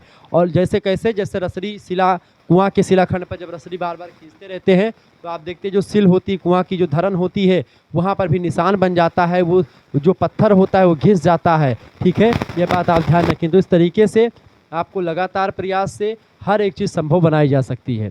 एक व्यक्ति से दूसरे व्यक्ति के बीच में भिन्नता जन्म से ही होती है और वातावरण की भिन्नता के कारण से भी भिन्नता उत्पन्न होती है। यानी कि कोई बच्चा दिल्ली में पैदा हुआ, कोई बच्चा उत्तर प्रदेश में हुआ, तो दोनों में बहुत डिफरेंस होगा, क्योंकि दिल्ली का वातावरण अलग है और उत्तर प्रदेश का वातावरण अलग है। उसके लिए सीखने की तमाम सिचुएशन है और यहाँ के लिए कम सिचुएशन है। विकास गर्भ से लेकर के मृत्यु, जब तक व्यक्ति मर नहीं जाता तब तक होता है, जन्म से लेकर के और जन्म के बाद तक, मतलब मृत्यु के बाद तक उसका विकास होता है। उस प्रक्रिया को प्रभावित करने वाले कारकों के विषय में वैज्ञानिक अध्ययन एक आवश्यक विषय है। अब तक हुए वैज्ञानिक अध्ययनों से जो परिणाम प्राप्त हुए हैं उनके आधार पर बालक के विकास को प्रभावित करने वाले निम्न घटकों का पता चला है। यानी कि ऐसे तमाम तत्व मिले जो मनुष्य के विकास को प्रभावित करते हैं, बच्चों के विकास को प्रभावित करते हैं, ठीक है। पहला होता है मतलब कि अनुवांशिकता। अनुवांशिकता से बच्चे बहुत प्रभावित होते हैं, यानी कि माता पिता उनके कैसे हैं वो एक प्रकार से प्रभावित करते हैं। इसके अलावा उनके आसपास का माहौल कैसा, वातावरण कैसा है, ये भी बच्चों के विकास को प्रभावित करता है। वातावरण जितना ज़्यादा ठीक होगा बच्चे का विकास भी ठीक होगा। वातावरण एकदम से धूर्त होगा तो बच्चा भी धूर्त निकलता चला जाएगा। उसकी अनुवांशिकता यानी माता पिता उसके कैसे हैं उसका भी प्रभाव उस बच्चे पर पड़ता है, ठीक है। इसके अलावा अब वातावरण में जैसे आंतरिक वातावरण का प्रभाव पड़ता है, घर का, असामान्य वातावरण का प्रभाव, ग्रामीण और नगरीय वातावरण का प्रभाव, ग्रामीण का अलग होगा, नगर का अलग होगा, सामाजिक, आर्थिक, सांस्कृतिक परिस्थितियाँ कैसी हैं उन सभी का प्रभाव पड़ता है। बच्चे के यहाँ के लोग कैसे हैं, वहाँ के माता पिता कैसे हैं, वो पैसा कितना आता है उस घर में, ठीक है, उसकी संस्कृतियाँ कैसी है, तो इन सभी का प्रभाव बच्चे पर पड़ता है। बच्चे वही चीज़ें सीखते हैं जो देखते हैं, ठीक है, और जिस घर में जो होगा वही देखेंगे वही सीखेंगे, ये सभी का प्रभाव पड़ता है। इसके अलावा बच्चे के विकास में परिपक्वता का भी प्रभाव पड़ता है। अधिगम या शिक्षण विधि कैसी है इसका प्रभाव पड़ता है। बुद्धि उसकी कैसी इसका प्रभाव पड़ता है। यौन यानी कि वह एक प्रकार से महिला है कि पुरुष है उसका प्रभाव पड़ता है। आंतरिक ग्रंथियाँ उसकी कैसी हैं उसका प्रभाव पड़ता है विकास में। वो किस जाति का है ये भी प्रभाव पड़ता है। पोषाहार कितना लेता है उसका प्रभाव पड़ता है। रोग उसके कितने हैं ये भी प्रभाव पड़ता है। और घर का माहौल उसका कैसा है, घर का वातावरण कैसा है, ये भी बच्चे के विकास के लिए बहुत ज़्यादा ज़रूरी होता है कि घर का वातावरण कैसा है, ठीक है। तो ये घर के वातावरण का बालक के शारीरिक, मानसिक विकास पर बहुत ज़्यादा प्रभाव पड़ता है। अनुवांशिकता के समान ही प्रभाव पड़ता है वातावरण का भी और घर के वातावरण का तो बहुत ज़्यादा। घर का भौतिक स्वरूप और मनोवैज्ञानिक वातावरण बालक के विकास पर हर तरह प्रभाव डालता है। जिन घरों के बालक अन्य बालकों की सहायता या संगति नहीं प्राप्त कर पाते उनका विकास मंद गति से होता है। जो बच्चे केवल घर में बैठे रहते हैं, अन्य बालकों के साथ घूमने टहलने नहीं जाते हैं, क्रीड़ा समूह में नहीं जाते हैं, उनके साथ पढ़ने लिखने नहीं जाते, अकेले पढ़ने जाते हैं, फिर घर पे चले जाते हैं, वो अंतर्मुखी स्वभाव के व्यक्तित्व हो जाते हैं, उनसे किसी का मतलब नहीं होता, समाज के बारे में नहीं जान पाते, उनका विकास भी धीमे होता है, ठीक है। लेकिन जो बच्चे एक प्रकार से घर के वातावरण का बालक, जो मतलब कि जो बच्चे दूसरों से मिलते जुलते हैं वो आगे बढ़ते हुए चीज़ों को जल्दी सीखते हैं। घर के वातावरण का बालक की शारीरिक क्रियाओं, मानसिक क्षमताओं और सामाजिक तथा भावात्मक विकास पर पर्याप्त प्रभाव पड़ता है। घर का पेशा कैसा है, आर्थिक स्थिति घर की कैसी है, घर के सदस्य लोग जो हैं कैसा व्यवहार करते हैं, उनके परस्पर कैसे समय से माता पिता आपस में मार धाड़ करेंगे तो बच्चा भी एकदम से झगड़ालू निकलेगा, ठीक है, किसी की रिस्पेक्ट नहीं करेगा। माता पिता प्रेम से रहेंगे तो भी बच्चे के अंदर प्रेम प्रस्फुटित होगा, जो देखेगा बच्चा वही करेगा। तो बालक के विकास को प्रभावित करते हैं सारे फैक्टर्स, ठीक है, जो मैंने आपको ऊपर कह सुनाया। इस वीडियो को दोबारा देखेंगे तो सारी चीज़ें आपकी बिल्कुल क्लियर होती रहेंगी, वैसे पहली बार में भी क्लियर हो रही होंगी। मनुष्य बच्चे का जो विकास होता है वो बच्चा देख देख करके चीज़ों को सीखता रहता है।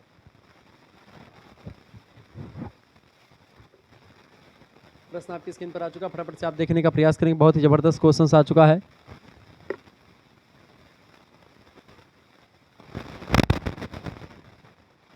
विकास की विभिन्न अवस्थाओं का वर्णन कीजिए। देखिए विकास की कई अवस्थाएं, बहुत फेमस प्रश्न है, परीक्षा में दीर्घ उत्तरीय में हमेशा आया हुआ है। देखिए बालक के समग्र विकास काल को कई अवस्थाओं में बांटा जा सकता है। वैज्ञानिक अध्ययनों से पता चलता है कि गर्भकाल और परिपक्वता के बीच की प्रत्येक अवस्था में कुछ ऐसी प्रमुख विशेषताएं उत्पन्न हो जाती हैं जिसकी वजह से एक अवस्था दूसरी अवस्था से बिल्कुल अलग दिखाई पड़ने लगती है। और इसीलिए अध्ययन की सुविधा के लिए संपूर्ण बाल विकास को या बालक के विकास को हम कई अवस्थाओं में बांट करके पढ़ते हैं, चूँकि अलग अलग अवस्थाओं में मनुष्य के या बच्चों की जो क्वालिटियाँ होती हैं उनकी विशेषताओं में तमाम प्रकार के परिवर्तन देखने को मिलते हैं। पहली अवस्था होती है बच्चों के विकास की बेटा, वो अवस्था होती गर्भकालीन अवस्था, ठीक है। कौन सी अवस्था होती है? गर्भकालीन अवस्था, जब बच्चा माता के गर्भ में रहता है, माता के पेट में रहता है, वह भी एक अवस्था होती है बच्चों के विकास की। यह अवस्था गर्भाधान से लेकर के, गर्भाधान एक क्रिया होती है जब मनुष्य यानी कि पुरुष का शुक्राणु जो होता है महिला के अंडाणु से मिलता है और महिला के अंडाणु से मिल करके एक प्रकार से जो शिशु होता है उसका निर्माण करना शुरू कर देता है, यानी कि जो भ्रूण होता है वो बनना शुरू कर देता है, यानी कि महिला का अंडाणु से पुरुष का शुक्राणु जाकर के मिलता है, तो वो एक प्रकार से गर्भाधान की क्रिया होती है, ठीक है, जिसको आप समझते होंगे उसको। तो यह अवस्था गर्भाधान से लेकर के शुरू होती है और जन्म के पहले तक एक प्रकार से यह अवस्था चलती रहती है, गर्भकालीन अवस्था। इसमें विकास की गति अपेक्षाकृत अधिक तेज होती है। इसमें बच्चे का विकास देखिए 9 महीने में बच्चा बहुत कुछ बढ़ जाता है पेट में माता के, ठीक है। इसमें 3 उप अवस्थाओं में इसको बांटा गया, यानी गर्भकालीन अवस्था जो होती है इसमें 3 भाग होते हैं। पहला होता है बीजावस्था। बीजावस्था जो होती है गर्भाधान यानी कि संभोग के बाद से महिला के अंडाणु और पुरुष के शुक्राणु के मिलने से लेकर के 2 सप्ताह यानी 14 दिन तक या 15 दिन तक का समय जो होता है वो एक प्रकार से आप मान कर चलो कि 0 से लेकर के 15 दिन तक का या 14 दिन तक का समय जो होता है 2 सप्ताह तक का, वो बीजावस्था कहलाती है। दूसरी अवस्था है भ्रूण अवस्था। तीसरे सप्ताह से क्या होता है और दूसरे महीने तक, यानी लगभग आप मान करके चलो कि 14 दिन बाद से लेकर के और 2 महीने तक मान सकते हैं कि वो एक प्रकार से अवस्था लगभग में 40-45 दिन की अवस्था आप मान सकते हैं कि तीसरे सप्ताह से लेकर के, ठीक है, यानी कि 15 दिन बीत ही गए, 15 और बचा और 1 महीने और आप मान करके चलो, ठीक है, यानी कि लगभग आप 45 दिन मान कर चलो। तो ये अवस्था होती है भ्रूणावस्था की। इसके बाद में तीसरी अवस्था आती है गर्भस्थ शिशु की अवस्था। इसमें जो होता है भ्रूण अवस्था से बच्चा जो होता है एकदम से शिशु के रूप में छोटा शिशु बन जाता है। तीसरे महीने से लेकर के शुरू होता है और जन्म से पूर्व तक यानी कि लगभग में 9 महीने तक चलता है, ठीक है, यानी कि जो है आप यहाँ पर मान के चलो कि 6 महीने तक की अवस्था लगभग में आप मान सकते हो कि ये अवस्था होती है लगभग 6 महीने की, ठीक है। तो इस तरीके से गर्भस्थ शिशु की अवस्था, भ्रूणावस्था, बीजावस्था, पहली बीजावस्था, फिर भ्रूणावस्था, फिर गर्भस्थ शिशु की अवस्था, ये 3 अवस्थाएं होती हैं गर्भकालीन अवस्था की, ठीक है। तो इस तरीके से जब बच्चे का जन्म हो जाता है तब यहाँ तक की चलती गर्भकालीन अवस्था। फिर इसके बाद में बच्चे का जन्म हो जाता है तो कौन सी अवस्था शुरू होती है? अब बच्चे का जन्म हो गया बेटा, अब बच्चे का जब जन्म हो जाता है उसके बाद में कौन सी अवस्था आई? देखें, शैशव अवस्था आई। बच्चे का जन्म हो गया, अभी बच्चा जो है पैदा हुआ है, वहाँ से लेकर के यानी जन्म से लेकर के 14 या 15 दिनों तक की अवस्था जो होती है उसको हम शैशवावस्था कहते हैं, ठीक है। ये अलग अलग विद्वानों ने अपने अपने हिसाब से अलग अलग बताया है।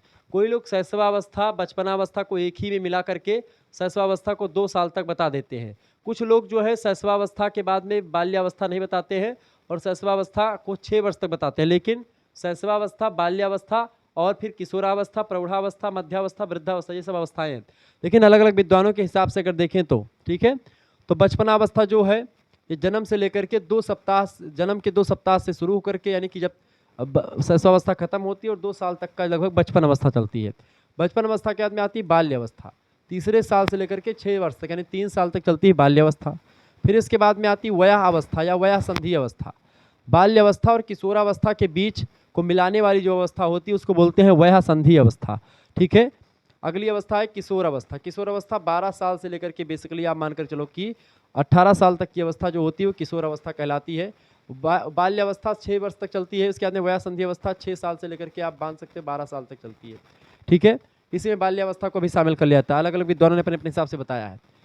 अगली है प्रौढ़ावस्था। प्रौढ़ावस्था आप देखते हैं 18 साल के बाद शुरू होती है, लगभग में आप देखते हैं वो 30-35 तक जाती है। फिर वहाँ से जो है मध्यावस्था शुरू होती है, 50 तक जाती है। वृद्धावस्था 50 के बाद में चली जाती है।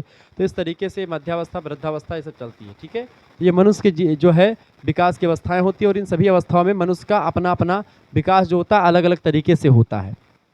ऊपर जिन विभिन्न विकासात्मक अवस्थाओं का उल्लेख किया गया है उनको संक्षेप में हरलाक नाम के एक विद्वान, मतलब हरलाक नाम की एक विद्वान है, आप सभी को पता होगा, हरलाक महिला विद्वान है। ठीक है, इन्होंने प्रत्येक अवस्था की अवधि के साथ प्रदर्शित किया है। मैंने कहा कि कितने दिन से कितने दिन तक की अवस्थाएं जो होती हैं वो होती हैं, इसको एक प्रकार से उन्होंने बांटा। तो हरलाक के बारे में पूछे कि हरलाक ने क्या बताया है मनुष्य के विकास की अवस्थाओं को लेकर के, तब आप ये डाटा प्रस्तुत कर सकते हैं। ठीक है, पहली अवस्था होती है गर्भकालीन अवस्था। गर्भकालीन अवस्था जो होती है गर्भाधान से लेकर जन्म तक चलती है, जिसमें मैंने आपको बताया था कि भाई बीजावस्था, भ्रूणावस्था और जन्म गर्भस्थ शिशु की अवस्था, ये 3 अवस्थाएं होती है गर्भकालीन में। इसके बाद में दूसरी आती है शैशवावस्था, जन्म से लेकर के 2 सप्ताह तक चलती है। फिर बचपनावस्था आती है, तीसरे सप्ताह से 2 साल तक चलती है। फिर पूर्व बाल्यावस्था आती है, तीसरे साल से लेकर के 6 साल तक चलती है। उत्तर बाल्यावस्था आती है, 7 साल से लेकर के 12 साल तक चलती है। वयासंधि अवस्था 11 से लेकर के 12 साल या 13 से 14 वर्ष के बीच में चलती है। पूर्व किशोरावस्था 13 से 17 साल तक चलती है। उत्तर किशोरावस्था 18 से 21 तक चलती है। प्रौढ़ावस्था 21 से 40 तक जाती है। मध्यावस्था 41 से 60 तक जाती है। ठीक है, इसके बाद वृद्धावस्था 60 के बाद में जाती है। ठीक है, 60 वर्ष के बाद की अवस्था जो वृद्धावस्था कही जाती है। तो इस तरीके से ये हरलाक महोदय ने, मतलब हरलाक महोदया ने बताया चीज़ों को। ठीक है, ये बात आप ध्यान रखेंगे। तो ये अवस्थाएं होती हैं मनुष्य की, इसको आप नोट डाउन कर सकते हैं, नहीं तो इसकी PDF आपको मिल जाएगी। तो विकास के स्वरूप तथा विकास की उपयुक्त प्रमुख अवस्थाओं का ज्ञान होना 3 दृष्टियों से आवश्यक है। पहली बात तो विकासात्मक अवस्थाओं का ज्ञान होने से हमें यह पता चलता है कि बालक के भीतर विभिन्न आयु स्तरों पर किस प्रकार के परिवर्तन दिखाई पड़ते हैं। अब जब मनुष्य बाल्यावस्था में होगा, उससे किशोरावस्था में आएगा तो उसमें बहुत परिवर्तन होगा, शारीरिक परिवर्तन होगा, मनोवैज्ञानिक परिवर्तन होगा, इमोशनली परिवर्तन होगा, तो मतलब हर चीज़ बदलेगा, भाषा सीखेगा, जानकारी बढ़ेगी उसकी। ठीक है, साथ ही हम यह भी जान पाते हैं कि कोई शारीरिक अथवा मानसिक गुण किस अवस्था में पहुँच करके परिपक्व होता है या होगा, किस अवस्था में कोई गुण, कोई अच्छी चीज़ें बच्चे के अंदर डेवलप होती हैं कि नहीं होती, कब तक होती हैं। अतः हम उसके समुचित विकास के लिए उपयुक्त वातावरण तथा शिक्षण प्रशिक्षण का प्रबंध कर सकते हैं ताकि उस गुण विशेष का विकास अधिक से अधिक सुंदर ढंग से हो सके।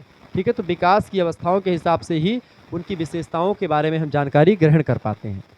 विकास के स्वरूप तथा उसकी अवस्थाओं के ज्ञान का एक दूसरा लाभ यह है कि इस ज्ञान के आधार पर, विकास के ज्ञान के आधार पर यह सुनिश्चित किया जाता है कि किस बालक का विकास सामान्य ढंग से हो रहा है और किस बालक का विकास असामान्य ढंग से हो रहा है। ठीक है, यानी कि बाल्यावस्था में कैसे बालक को होना चाहिए, कई बालकों की रिसर्च करी जाती है, उसके बाद में बाल्यावस्था में बालक का व्यवहार कैसा होगा।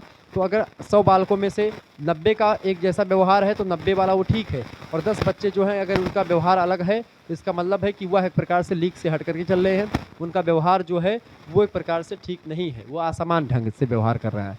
ऐसा निश्चित करना संभव है क्योंकि यह एक विशिष्ट सामाजिक सांस्कृतिक परिवेश में प्रायः सभी बालकों की विकास की जो गतिविधियाँ होती हैं लगभग समान होती हैं, और जो गतिविधियाँ अगर असमान दिखाई देती तो हमको पता चलता है कि ये बच्चा जो है ये एक प्रकार से इसमें से दूसरे टाइप का बच्चा है। ठीक है, तो इस तरीके से ये विकास की अवस्थाओं के द्वारा हम बच्चों के बारे में अध्ययन करते हैं, बच्चों के बारे में जानकारी इकट्ठा करते हैं, बच्चों के विकास की उनकी अवस्थाओं के हिसाब से।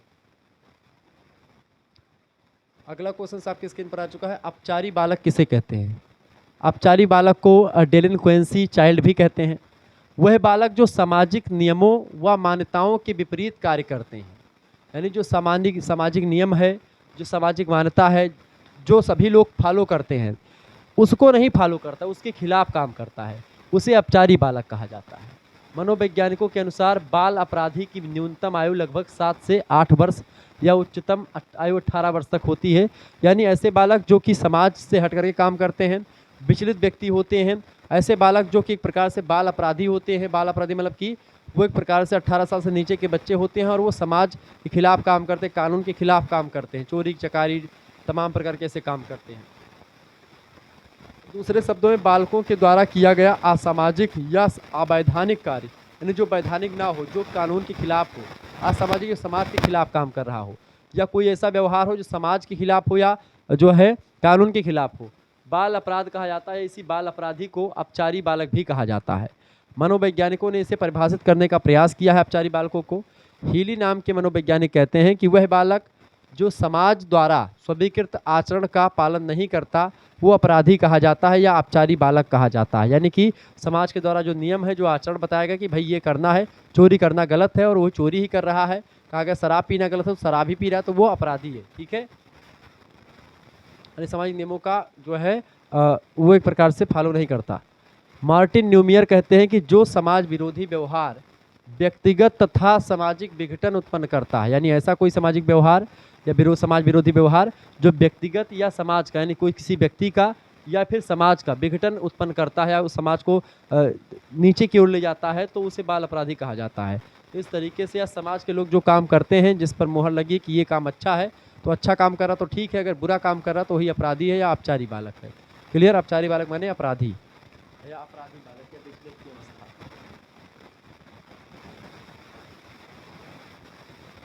अगला क्वेश्चन आ चुका है, शिक्षण क्या है। देखिए, प्रायः शिक्षण का अर्थ ज्ञान प्रदान करने से लगाया जाता है। बालक को किसी भी ढंग से ज्ञान प्रदान किया जाए उसे शिक्षण शब्द ही संज्ञा दी जाती है। अध्यापक छात्रों को विद्यालय में अधिक से अधिक विषयों का ज्ञान जो है प्रदान करा दे तथा इस प्रकार से ज्ञान कराने में चाहे जिस विधि का प्रयोग करे, शिक्षण के अंतर्गत ही माना जाता है। ठीक है, यह शिक्षण की परंपरागत धारणा है। प्राचीन काल में भी छात्रों के सम्मुख ज्ञान विज्ञान की चर्चा को ही शिक्षण कहा जाता था, परंतु हमें यह ध्यान में रखना है कि जब तक ज्ञान प्रदान करने की क्रिया का बच्चों पर प्रभाव नहीं पड़ता उसे शिक्षण नहीं कहा जा सकता। यानी इस कारण ही लेंडन का कथन है कि ज्ञान के प्रतिपादन की विधि की अपेक्षा शिक्षण कहीं अधिक होता है। यानी ज्ञान उसको देना या वाचन कर देना ही शिक्षण विधि नहीं है, उसको करके दिखाना, प्रैक्टिकली बताना, ये सब भी शिक्षण में शामिल है। तो शिक्षण की कई विधियां हैं जिसके माध्यम से बच्चों को सिखाया जाता है, चीज़ों को करके बताया भी जाता है। अगला क्वेश्चन आपके स्क्रीन पर आ चुका है, फटाफट से आप देखेंगे। शिक्षण का संप्रत्यय स्पष्ट कीजिए। संप्रत्यय क्या है इसका? पहला संप्रत्यय ये है कि शिक्षण संबंध स्थापित करता है, यानी इसका उद्देश्य क्या है, संप्रत्यय क्या है, इसका जरूरत क्या है। तो शिक्षण संबंध स्थापित करना होता है, शिक्षण का संप्रत्यय संबंध स्थापित करना है। दूसरी बात, वातावरण से अनुकूलन करने में सहायता देना है शिक्षण का। शिक्षण जो होता है, अगर व्यक्ति शिक्षित है, पढ़ा लिखा है, तो वातावरण के साथ अनुकूलन कर पाएगा। ठीक है, वातावरण के हिसाब से जी पाएगा अपने आप को। शिक्षण जो है सिखाना भी होता है, शिक्षण सूचना प्रदान करना है, शिक्षण मार्ग प्रदर्शन करना होता है। ठीक है, किसी को क्या करना है, क्या नहीं करना है, क्या करेंगे तो क्या बनेंगे, तो ये सब चीज़ें बताना है। शिक्षण प्रेरित करता है, मोटिवेट करता है लोगों को।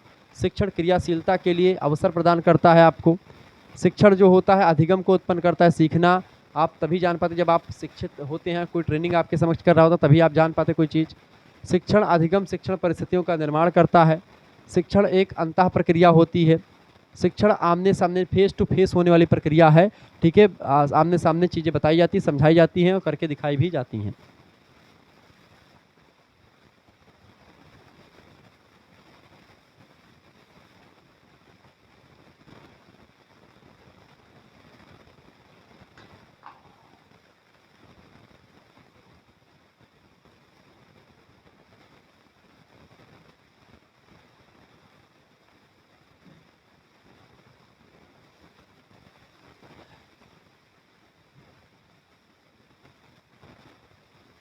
अगला क्वेश्चन आपकी स्क्रीन पर आ चुका है, फटाफट से आप देखने का प्रयास करेंगे। प्रश्न है, आवश्यकता, अंतर्नोद तथा प्रोत्साहन का उद्दीपन के बीच संबंध का वर्णन कीजिए। बहुत ही बढ़िया प्रश्न है। आवश्यकता, अंतर्नोद और उद्दीपन में क्या संबंध है? आवश्यकता, नीड्स, अंतर्नोद और उद्दीपन में क्या संबंध है? देखिए, प्रेरणा के इन तीनों अंग, प्रेरणा के तीनों अंग हैं, मोटिवेशन के ही तीनों अंग हैं। आवश्यकता, अंतर्नोद और उद्दीपन, तीनों अंगों में घनिष्ठ संबंध है। हिलगार्ड ने प्रेरणा की आवश्यकता, अंतर्नोद, उद्दीपन सूत्र द्वारा स्पष्ट किया है। यह सूत्र किस प्रकार कार्य करता रहता है, यह इन तीनों का अर्थ समझ लेने के बाद ही आप भली भांति स्पष्ट कर पाएंगे, समझ पाएंगे। हिलगार्ड ने इन तीनों के घनिष्ठ संबंध के विषय में लिखा। आवश्यकता जो है अंतर्नोद को जन्म देती है। अंतर्नोद बढ़े हुए तनाव की स्थिति होती है जो कि क्रियाशीलता और प्रारंभिक व्यवहार की ओर आपको ले जाती है। उद्दीपन बाहरी वातावरण की कोई वस्तु होती है जो आवश्यकता को संतुष्ट करती है। यानी आपको पता है अंतर्नोद यहाँ पर क्या है। देखिए, यहाँ पर आवश्यकता क्या है, ऐसे आपको आवश्यकता है कि हमको क्या करना है, हमको आईएएस बनना है। अब हमको आईएएस बनना है तो हमको आईएएस बनना है, ये हमारी आवश्यकता है। अंतर्नोद क्या है कि हमने मोटिवेशन लिया तो हमारे अंदर एक जुनून पैदा हुआ कि हमको नहीं है, हमको करना है, जो हमारे मानसिक प्रक्रिया में उत्पन्न हुआ, हमको ये करना है, हमारे अंदर वो चल रहा है। अंतर्नोद वही है कि हमारे अंदर चल रहा है कि हमको आईएएस बनना है, कैसे भी बनना है, किसी तरीके से बनना है, तो वो अंतर्नोद हो गया। जब कोई मोटिवेशन आपको मिलता है तो आपको पहले एक चीज़ क्या होती है, हमको क्या करना है, आईएएस बनना है। कैसे बनना, हम ये काम करेंगे, ये करेंगे, दुनिया भर का दिमाग में एक रणनीति चलती, प्लानिंग चलती है, हमको ये करना है, एकदम मोटिवेशन अंदर से, मतलब तो अंतर्नोद होता है, हमारा स्व कह रहा है कि हम बन सकते हैं, तो अंतर्नोद वो है। ठीक है, उसके बाद में अंतर्नोद के बाद में क्या होता है आपका, तीसरी जो चीज़ है वो है उद्दीपन। उद्दीपन मतलब कि क्या, हमको क्यों करना है वो चीज़ें, हमारे अंदर बार बार जो अंतर्नोद की स्थिति उत्पन्न होती है, क्यों उत्पन्न होती है, क्योंकि हम देखते हैं कि भाई फलाने व्यक्ति ने वो निकाला था, वो 4 सितारा यहाँ पर रख करके और बढ़िया सा तमाम जो है उसके आईएएस बन करके या आईपीएस बन करके एकदम से वो दहाड़ रहा है, यहाँ पर उसने वो काम किया, वहाँ पर उसने वो काम किया। यानी कोई मोटिवेटर आपका होता है जिसको देख करके आप उन चीज़ों को करते हैं। यानी कि आपने देखा कि भाई हाँ, साक्षी गर्ग ने जो है परीक्षा उत्तीर्ण करी, उनका बड़ा फैन फॉलोइंग हुई, मतलब कि लोगों ने पहचानना शुरू कर दिया, उनके घर पे मीडिया आई, उनको लोगों ने पहचानना शुरू किया, उनकी इज्जत बढ़ गई, रिस्पेक्ट बढ़ गई। ऐसे जितने भी लोगों ने एक प्रकार से निकाला, यूपीएससी की तैयारी करी और उसको जो है पास किया, तो उनके लिए एक प्रकार से लोगों के दिल में एक प्रकार से एक जगह अच्छी बनती, तो वो एक आदर्श सेट हो जाता है। तो उद्दीपन जो है वही व्यक्ति होता है जिसको देख करके आप वो करना चाहते हैं। आवश्यकता कि हमको आईएएस बनना है, वो आवश्यकता है, किसको देख करके बनना है, वो आपका होता है उद्दीपन। और आपके अंदर चल रहा जो एक प्रकार से विचार है, जो द्वंद्व है, वह द्वंद्व आपका होता है अंतर्नोद। ठीक है, ये तीनों एक प्रकार से जब मिलते हैं तब मोटिवेशन आपका सफल होता है। इस प्रकार तृप्ति की क्रिया से अंतर्नोद के तनाव को कम किया जा सकता है। यानी कि जो आपके अंदर जो तनाव है, अंतर्नोद चल रहा है कि हमको ये करना है, जब आपकी आवश्यकता संतुष्ट हो जाती है तब ये एक प्रकार से आपका अंतर्नोद भी समाप्त हो जाता है, सब कुछ आपका क्रिया हो जाती है। तो ये होता है आवश्यकता, अंतर्नोद और उद्दीपन में संबंध। ठीक है, ये तीनों अभिप्रेरणा के एक तत्व हैं। अगला क्वेश्चन से थकान क्या है। देखिए, जब हम कोई कार्य करते हैं तब कुछ समय के बाद ऐसी स्थिति आ जाती है जब हमारी कार्य करने की इच्छा कम हो जाती है एवं हमारा शरीर शिथिल हो जाता है। फलतः हम पहले से कम कार्य कर पाते हैं। मन और शरीर की इस अवस्था को थकान कहते हैं। थकान को परिभाषित करते हुए कुछ विद्वानों ने कहा, आपको तो थकान, जैसे मैं अभी से पढ़ा रहा हूँ, लगभग 50-60 मिनट हो गया होगा पढ़ाते पढ़ाते हमको, तो हमारी जो पहले जो मैं शुरुआत में आया था मोटिवेशन लेकर के, या फिर जो हमारे अंदर जो जुनून था, वो जुनून अब भी दिख रहा है, जो कि मैं पूरा झोंक देता हूँ अपने आप को पढ़ाने में। ठीक है, लेकिन जो चीज़ें मैं एक प्रकार से यहाँ पर आपको बताने का प्रयास कर रहा हूँ वो ये है कि जब भी आप कोई काम लगातार करते रहते तो आपकी ऊर्जा जो होती, कैलोरी आपकी बर्न होती है, ऊर्जा आपकी नष्ट होती रहती है। ठीक है, और जब ऊर्जा क्षीण हो जाती है तो व्यक्ति को थकावट महसूस होती है। वह व्यक्ति, उसका जो मन होता है, उसका शरीर होता है, वो काम करने से इनकार करता है, कहता है कि बेटा अब बैठ जा, अब काम तेरे को नहीं करना है। तो वो एक प्रकार से थकान की स्थिति होती है। ऐसा मनोवैज्ञानिक ड्रेवर कहते हैं कि थकान का अर्थ होता है खर्च करने में शक्ति के पूर्व व्यय के कारण से कार्य करने की कम कुशलता या योग्यता। यानी कि आपकी जो काम आपने पहले किया है तो वो काम करने में आपकी शक्ति आपकी व्यय हुई है, वह शक्ति एक प्रकार से आपके पास अब नहीं बची है, चूँकि आपको और ऊर्जा की आवश्यकता है। जैसे एक मोटरसाइकिल में जितना पेट्रोल होता है उतनी दूर तक जाती है, फिर जब वो बंद हो जाती है तो उसकी ज़रूरत है, उसको थक गई है, इसका मतलब ये है कि उसमें पेट्रोल डालना है, उसमें मोबिल डालना है। ठीक है, उसको रेस्ट चाहिए, तो आराम करने के बाद फिर व्यक्ति के अंदर काम करने की इच्छा प्रवृत्ति जागृत होती है।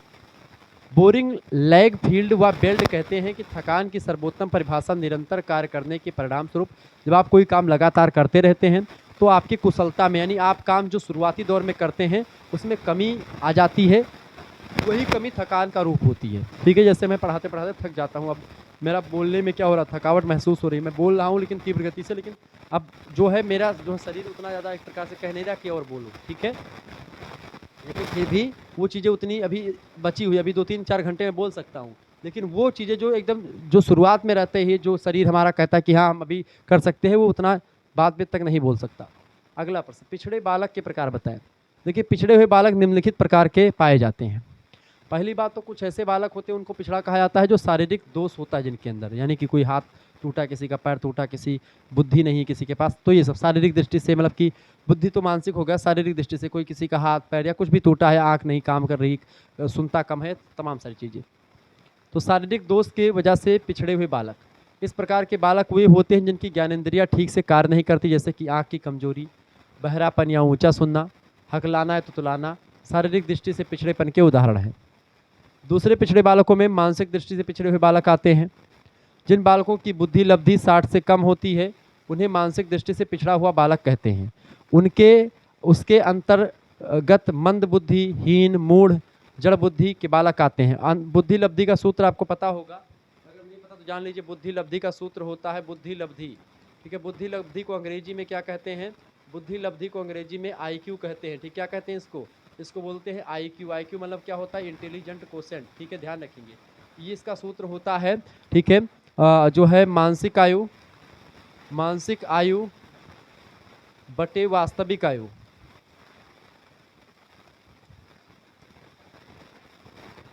वास्तविक आयु गुणे 100, ठीक है।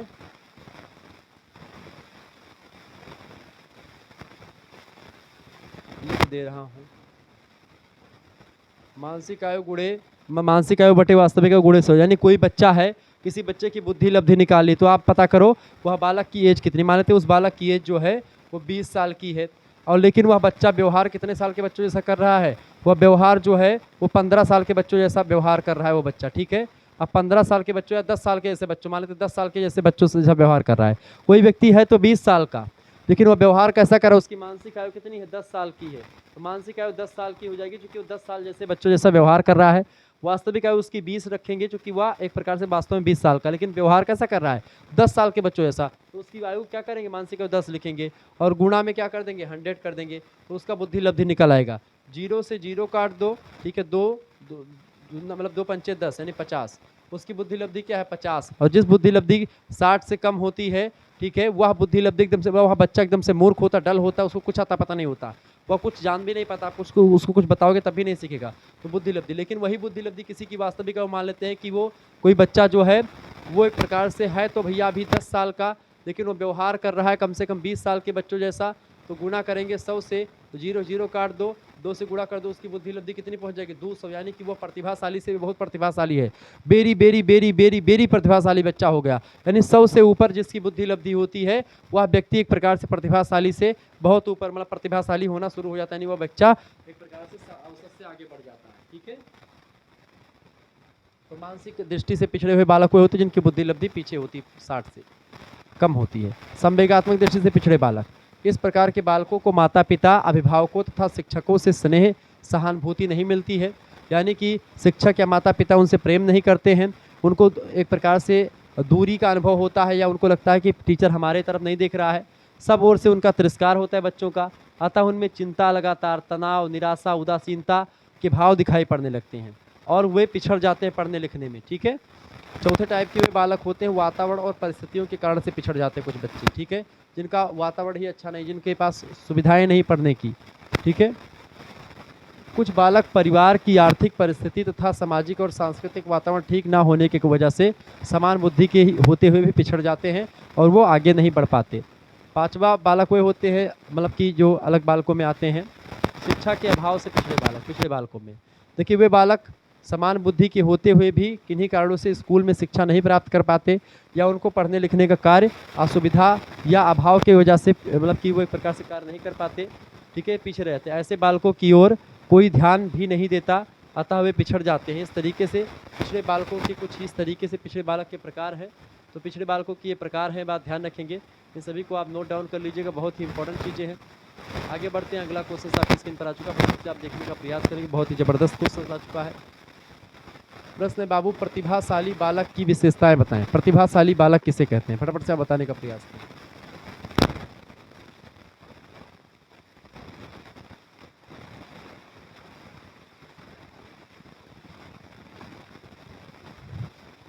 प्रतिभाशाली बालक की विशेषताएं देखिए, प्रतिभाशाली बालक की कई विशेषताएं होती हैं। सबसे पहली बात है विशाल शब्दकोश। इनके पास जो शब्दकोश होती है, डिक्शनरी में इनके बहुत ज़्यादा शब्द होता है, यानी कुछ बोलने लगते हैं तो फिर वो रुकना नहीं पड़ता, उनको बोलते चले जाते हैं। शब्दकोश जिसके पास होता है वही मजबूत होता है बोलने में, ठीक है।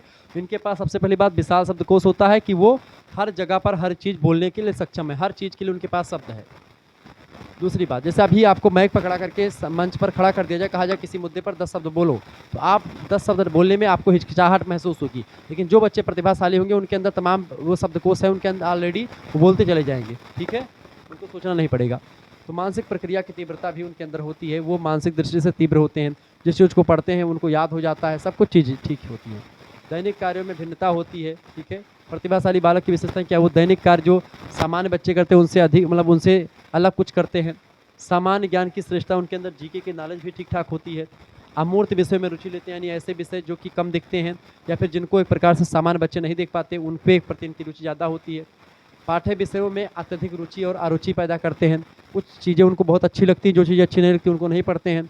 और प्रतिभाशाली बालक बेसिकली जो होते हैं, या जो बहुत तेज बालक होते हैं, वो चपल भी होते हैं, चंचल भी होते हैं, ठीक है, जिसको कहते हैं मुरहा, तो मुरहा भी होते हैं, ठीक है। ये बात आप ध्यान रखेंगे। विद्यार्थी के 5 लक्षण होते हैं, ठीक है। कौन कौन से लक्षण होते हैं भैया? काक चेष्टा बको ध्यानम स्वान निद्रा तथेवचा अल्पाहारी गृह त्यागी विद्यार्थी पंच लक्षणम, ठीक है। लेकिन अगर आप इसके ठीक विपरीत काम करेंगे, ठीक है, कैसे? जैसे कि काक चेष्टा बको ध्यानम, अगर काक चेष्टा यानी कौवे के समान आपकी चेष्टा होनी चाहिए। कौवा की चेष्टा कैसी होती है? कौवा की चेष्टा ऐसी होती बेटा, जैसे कि कौवा बैठा हुआ है, कहीं पर दाना चुग रहा है, ठीक है।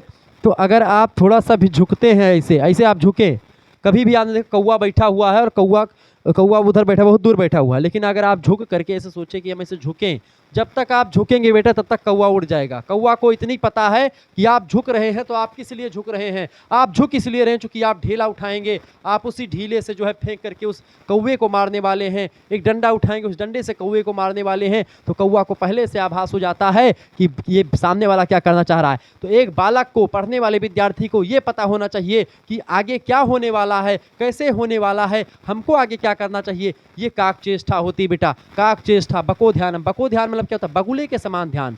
बगुला जो होता है, जो जल का पक्षी नहीं, वो पक्षी है, उड़ने वाला है, लेकिन वो जल में बैठता है एक टांगों के सहारे पर, ताकि जल में तनिक भी एक प्रकार से हिलाव ना हो, और इस तरीके से ध्यान लगाता है। तो ऐसे पढ़ना है। बगल में आपका फ़ोन पे, व्हाट्सएप पे एसएमएस आ रहा है, वीडियो कॉलिंग आ रही किसी की, तो वो सुंदरता पे मत जाइए कि वीडियो कॉलिंग में हमको उसको देखना है।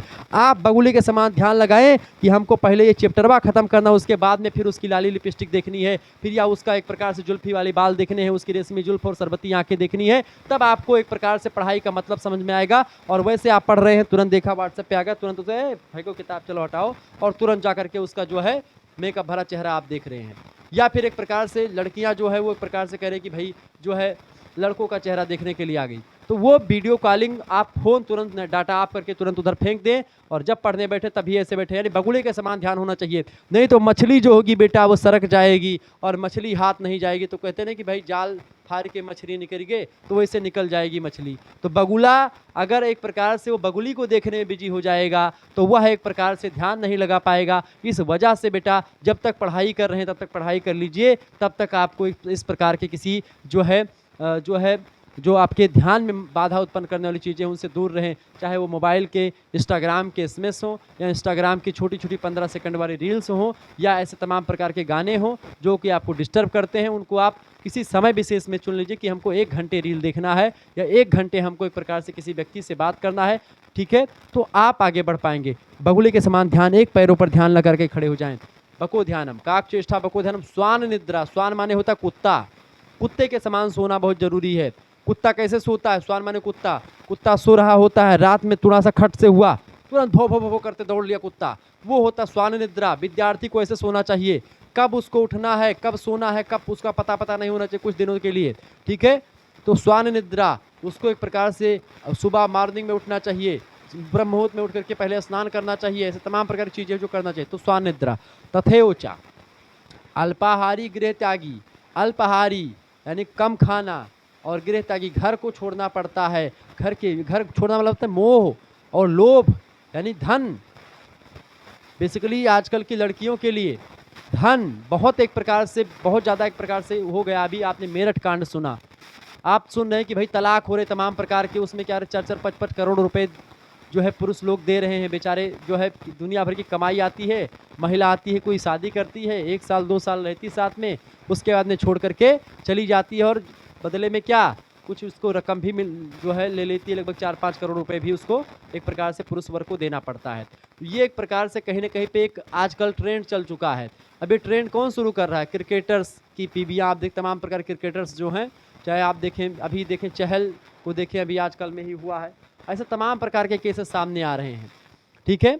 और आपने अभी और सुना होगा, इससे पहले भी किसी का हुआ था, हार्दिक पांड्या, ठीक है, तो ऐसे तमाम प्रकार के क्रिकेटर से बड़े बड़े शिखर धवन को आप देखें, या ऐसे तमाम प्रकार के क्रिकेटर्स को देखेंगे, न्यूज़ में हमेशा रहते रहते कि भाई इनका ये होने वाला वो होने वाला। तो ऐसे में एक प्रकार से ज़रूरी है कि आजकल की लड़कियों को जो लोभ होता है उससे बचना है। लोभ माने होता है पैसे रुपए की जो मोह माया है, उससे बचना है। और लड़कों को इससे बचना है, प्रेम रूपी एक प्रकार से मोह रूपी फांस से बचना है।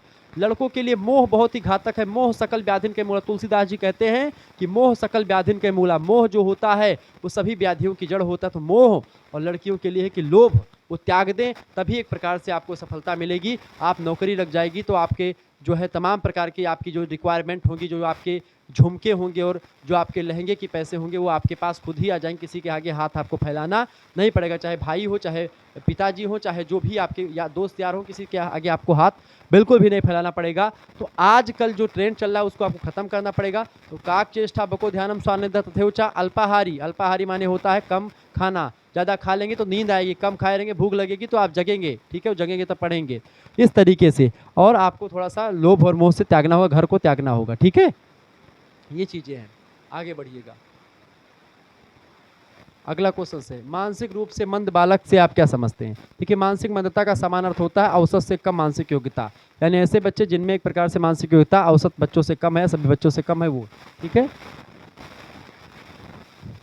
मानसिक रूप से मंदता वाले बालकों की बुद्धि लब्धि सामान्य से कम होती है, यानी 60 से कम होती है, अतः उनमें विभिन्न मानसिक शक्तियों की न्यूनता यानी कमी पाई जाती है। स्किनर नाम के जो है मनोवैज्ञानिक कहते हैं कि मानसिक मंदता वाले बालकों के लिए अनेक पर्यायवाची शब्दों का प्रयोग किया जाता है, जैसे कि मंद बुद्धि, अल्प बुद्धि, विकल बुद्धि, धीमी गति से सीखने वाले, पिछड़े हुए और मूढ़ बालक।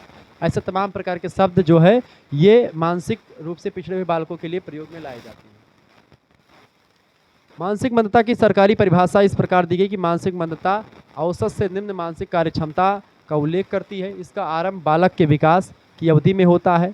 वह अग्रलिखित में से एक या अधिक से अनुकूल व्यवहार की कमी द्वारा संबंधित है, यानी सबसे पहले तो परिपक्वता उसमें कम है अन्य बालकों के साथ, या अन्य बालकों की अपेक्षा उसमें परिपक्वता नहीं है। दूसरी बात, वो सीख नहीं पाता चीज़ों को सही तरीके से, या फिर समाज में वो अपने आप को समायोजित नहीं कर पाता, समाज में एडजस्ट नहीं कर पाता अपने आप को। जब वो समाज के हिसाब से एडजस्टमेंट नहीं कर पाता या कोई चीज़ सीख नहीं पाता अच्छे तरीके जो सामान्य बच्चे सीखते हैं उसकी अपेक्षा, वो परिपक्व नहीं होता। तो ये तीन चीज़ें जो होती हैं वह एक प्रकार जब वो नहीं कर पाता, उसके व्यवहार में कमी होती है, वह व्यक्ति एक प्रकार से मूढ़ व्यक्ति होता है या मंद बुद्धि होता है, मंद बालक होता है, ठीक है। आगे देखते हैं, अगला क्वेश्चन आपकी स्क्रीन पर आ चुका है। प्रश्न, सृजनशील बालकों की क्या पहचान है? सृजनशील माने होता है ऐसे बालक जो चीज़ों को जल्दी से ग्रहण करने वाले होते हैं या चीज़ों को जल्दी सीख जाने वाले होते हैं। मनोवैज्ञानिक बेरोन ने सृजनशील व्यक्तियों का गहन अध्ययन करके उनकी विशेषताओं की सूची प्रस्तुत करी और कहा कि जो सृजनशील बालक होते हैं वो उनकी कैसे पहचान कर सकते हैं, उनकी विशेषताओं को बताया किसने? बेरोन नाम के विज्ञान ने। उन्होंने कहा कि उनमें सर्वोत्तम निर्णय शक्ति होती है, यानी वो किसी भी मुद्दे पर तुरंत निर्णय ले लेते हैं, वो एक प्रकार से जानते हैं क्या सही है क्या गलत है। दूसरी बात, वे अपनी बात पर दृढ़ रहते हैं, जो बातें कहते हैं वो सत्यता पर आधारित होती है, इसीलिए उस पर एकदम से दृढ़ संकल्प पक्की इरादा के साथ डटे रहते हैं। वे जटिल घटनाओं में भी रुचि लेते हैं और उन्हें प्राथमिकता देते हैं, यानी कठिन से कठिन काम करने से वो घबराते नहीं हैं। वे विभिन्न प्रकार के तत्वों को संबंधित या पूर्ण करने की क्षमता रखते हैं, जो भी उनको काम दिया था उसको एक प्रकार से अच्छे तरीके से निर्वहन करने की शक्ति रखते हैं। इसके अलावा एक समय में बहुत से विचारों पर ध्यान केंद्रित करने की क्षमता वो रखते हैं। ऐसे ही सृजनशील बालक एक विशिष्ट उत्तेजना के प्रति साधारण से उच्च स्तर की प्रतिक्रियाएं दिखाता है और फिर अपने सृजन क्षेत्र के लिए उनमें से एक का चुनाव करता है, और यही महत्वपूर्ण बात होती है। यानी वह एक प्रकार से क्या करता है? सृजनशील बालक एक विशिष्ट उत्तेजना के प्रति साधारण से उच्च स्तर की प्रतिक्रियाएं दिखाता है और फिर अपने सृजन क्षेत्र के लिए उसमें से एक का चुनाव करता है, और यही महत्वपूर्ण बात एक प्रकार से इसमें होती है। सृजनशील बालक हर एक मुद्दे पर हमेशा डटा रहता है, वो हर एक समस्या का समाधान करने के लिए एकदम से तत्पर रहता है और हर एक चीज़ को करने के लिए एक प्रकार से उत्सुक रहता है, वो होते सृजनशील बालक, ठीक है। ये बात आप ध्यान रखेंगे। अगला क्वेश्चन आपके स्क्रीन पर आ चुका है। गिलफोर्ड के अनुसार सृजनशील बालक कौन है? एक गिलफोर्ड ने सृजनात्मकता संबंधित कई सारे बात बताए हैं। जैसे पहली बात तो सृजनशील बालक जो होते हैं, पहली गुण उनके क्या होते हैं? समस्या के प्रति संवेदना होती है उनमें, चिंतन की सातत्यता होती है, इसके अलावा शब्द सातत्य होता है, साहचर्य सातत्य होता है, अभिव्यक्ति सातत्य होती है, मौलिकता होती है उनमें। ये सारी क्वालिटीज़ उनमें होती है जो सृजनशील बालक होते हैं। अगला क्वेश्चन आपकी स्क्रीन पर आ चुका है भैया। प्रश्न है, अंतर्दृष्टि या सूझ सिद्धांत को समझाइए। देखिए, अंतर्दृष्टि या सूझ का सिद्धांत जो है जर्मन मनोवैज्ञानिक बर्दीमर, कोफका और कोहलर नाम के विद्वान ने एक प्रकार से दिया था। उसे सूझ या अंतर्दृष्टि सिद्धांत नाम से जाना जाता है। इसका दूसरा नाम है समग्रहाती सिद्धांत। समग्रहाती मतावलंबी कहते हैं कि एक गेस्टाल्ट या आकृति एवं समग्र है जिसकी विशेषताएं पता लगाई जाती हैं। सिद्धांत का क्या अर्थ है? देखिए, मनोवैज्ञानिकों के अनुसार मनुष्य कुछ कार्यों को करके सीखता है, कुछ काम को करता रहता है और सीखता है, कुछ कार्यों को दूसरों से एक प्रकार से दूसरों को करता हुआ देखता है और फिर सीखता है। हम अपने जीवन में कुछ कार्य ऐसा भी करते हैं जिन्हें ना तो दूसरों को करता हुआ देखते हैं और ना ही दूसरों के बताए गए अनुसार हम करते हैं, बल्कि हम अपने आप जो है करत करत अभ्यास की जड़मत हो सुजान, हम अपने अभ्यास से या अपने आप करते रहते हैं। इस प्रकार हम उसको सीख लेते हैं। तो इस प्रकार की सीख को मनोवैज्ञानिकों ने सूझ द्वारा सीखना कहा है। गुड नाम के एक मनोवैज्ञानिक है, इन्होंने कहा इसके अर्थ को स्पष्ट करते हुए कि सूझ या अंतर्दृष्टि वास्तविक स्थिति का आकस्मिक, निश्चित और तत्कालिक ज्ञान है कि हम लगातार कोई काम करते रहते हैं और वो काम हम नहीं करना जानते, फिर भी हम उसको करते रहते हैं और एक समय आता है कि उस काम को हम करना सीख जाते हैं बिना किसी के बताए, बिना किसी के एक प्रकार से करने। ऐसे तमाम प्रकार के काम हैं जो आप जानते होंगे इस चीज़ को कि भाई वो चीज़ें किसी ने आपको सिखाई नहीं, लेकिन अब वो चीज़ें आप करना जानते हैं या चीज़ें वो आपके अंदर स्वतः डेवलप हो जाती है। ऐसे तमाम काम आप करते भी होंगे और जानते भी होंगे, उसको बताने की ज़रूरत नहीं है। कोहलर ने वनमानुष पर प्रयोग करके यह सिद्ध किया कि प्राणी सूझ या अपने लक्ष्य की प्राप्ति कर सकता है। इसके शैक्षिक महत्व को स्पष्ट करते हुए गैरिसन और अन्य ने लिखा कि विद्यालय में बालक के समस्या समाधान पर आधारित अधिकांश सीखने की इस सिद्धांत पर व्याख्या की जा सकती है। यानी ये है एक प्रकार सूझ का सिद्धांत या अंतर्दृष्टि सिद्धांत कि कोई काम कोई व्यक्ति कर रहा होता है या कोई काम आप लगातार कर रहे होते हो और लगातार करते करते रहने से आप उस काम को अच्छे तरीके से या अच्छे से और अच्छे तरीके से करना सीख जाते हैं। ये होता है अंतर्दृष्टि या सूझ का सिद्धांत, जिसको कोहलर महोदय ने दिया। अगला सिद्धांत है आपका क्रिया प्रसूत अनुबंध सिद्धांत। देखिए, क्रिया प्रसूत अनुबंध सिद्धांत को आप जो है ऑपरेंट कंडीशनल थियरी कहते हैं। इस सिद्धांत का प्रतिपादन अमेरिका के मनोवैज्ञानिक B.F. स्किनर ने किया था। उसने पहले किए हुए अध्ययनों का ऐतिहासिक सर्वेक्षण किया। तो क्रिया प्रसूत अनुबंधन सिद्धांत किसने दिया? स्किनर महोदय ने दिया। ऐतिहासिक सर्वेक्षण का अध्ययन किया और प्रतिक्षेप किया, रिफ्लेक्स के संपत्ति विचार का क्रियात्मक विश्लेषण किया। उसके अनुसार व्यक्ति के व्यवहार का मूल आधार उत्तेजक प्रतिक्रिया संबंधों का विकसित सहसंबंध है। मानव व्यवहार की व्याख्या करने में पूर्व मनोवैज्ञानिकों ने जिस प्रबलन कार्य सूची को और आगे बढ़ाया, उसने अपने एक आदर्शात्मक उपन्यास यानी कि जो है आदर्शात्मक उपन्यास में एक ऐसे सामान के प्रारूप की कल्पना की है जिससे व्यक्ति के व्यवहार का रूप निर्धारण और नियंत्रण पुरस्कार द्वारा दिया जा सकता है। तो क्रिया प्रसूत अनुबंध सिद्धांत जो है उसको लेकर के स्किनर ने कई लोगों पर मतलब कि कई जानवरों पर उसका प्रयोग किया। स्किनर ने चूहों और कबूतरों आदि पर अनेक प्रयोग करके यह निष्कर्ष निकाला कि प्राणियों में दो प्रकार के व्यवहार पाए जाते हैं। पहला है अनुक्रिया यानी रिस्पोंडेंट और दूसरा है क्रिया प्रसूत यानी ऑपरेंट। अनुक्रिया का संबंध उत्तेजना से होता है और क्रिया प्रसूत का संबंध होता है किसी ज्ञात उद्दीपक से नहीं होता है। क्रिया प्रसूत को केवल अनुक्रिया की दर से मापा जा सकता है। स्किनर के क्रिया प्रसूत सिद्धांत के विषय में M.L. बिग्गी कहते हैं कि क्रिया प्रसूत अनुबंध अधिगम की एक प्रक्रिया है, सीखने की एक प्रक्रिया होती है क्रिया प्रसूत, जिसमें सतत या संकलित अनुक्रिया होती है लगातार, और एक जो है संकलित अनुक्रिया होती है। ऐसे समग्र क्रिया प्रसूतता की शक्ति बढ़ जाती है। इस तरीके से उन्होंने बताया। क्रिया प्रसूत सिद्धांत को एक प्रकार से हम और भी विस्तार से चर्चा करेंगे आने वाले समय में। तो ऐसे जो सिद्धांत है क्रिया प्रसूत और सूझ का अंतर्दृष्टि, इसको लेकर के एक सेपरेट वीडियो मैं अलग से बनाऊंगा, जिसमें एक प्रकार से 1-2 वीडियोज़ होंगी, इसमें इन सिद्धांतों के बारे में हम चर्चा करेंगे। इसके अलावा आप लोगों ने कल की वीडियो में आपने होम साइंस देखा होगा, जिसमें आवास और प्रसार शिक्षा के बारे में चर्चा करा। ठीक है, तो होम साइंस का यह लेक्चर आप सभी लोग देख लीजिएगा। महामैराथन रिवीजन क्लास है, इसमें हमने बहुत सारी चीज़ों को आपको बता रखा है। मिलेंगे हम फिर नेक्स्ट वीडियो में, तब तक के लिए जय हिंद, जय भारत। आप सभी का बहुत बहुत धन्यवाद। हमारे साथ जुड़ने के लिए इसी प्रकार से अपना प्यार हमेशा बनाए रखेंगे। वीडियो को लाइक कर दीजिए, चैनल पर अगर नए हैं तो सब्सक्राइब कर दीजिएगा। बहुत बहुत धन्यवाद आप सभी का हमारे साथ जुड़ने के लिए। ठीक है, वीडियो को शेयर कर दीजिए, लाइक भी कर दीजिएगा।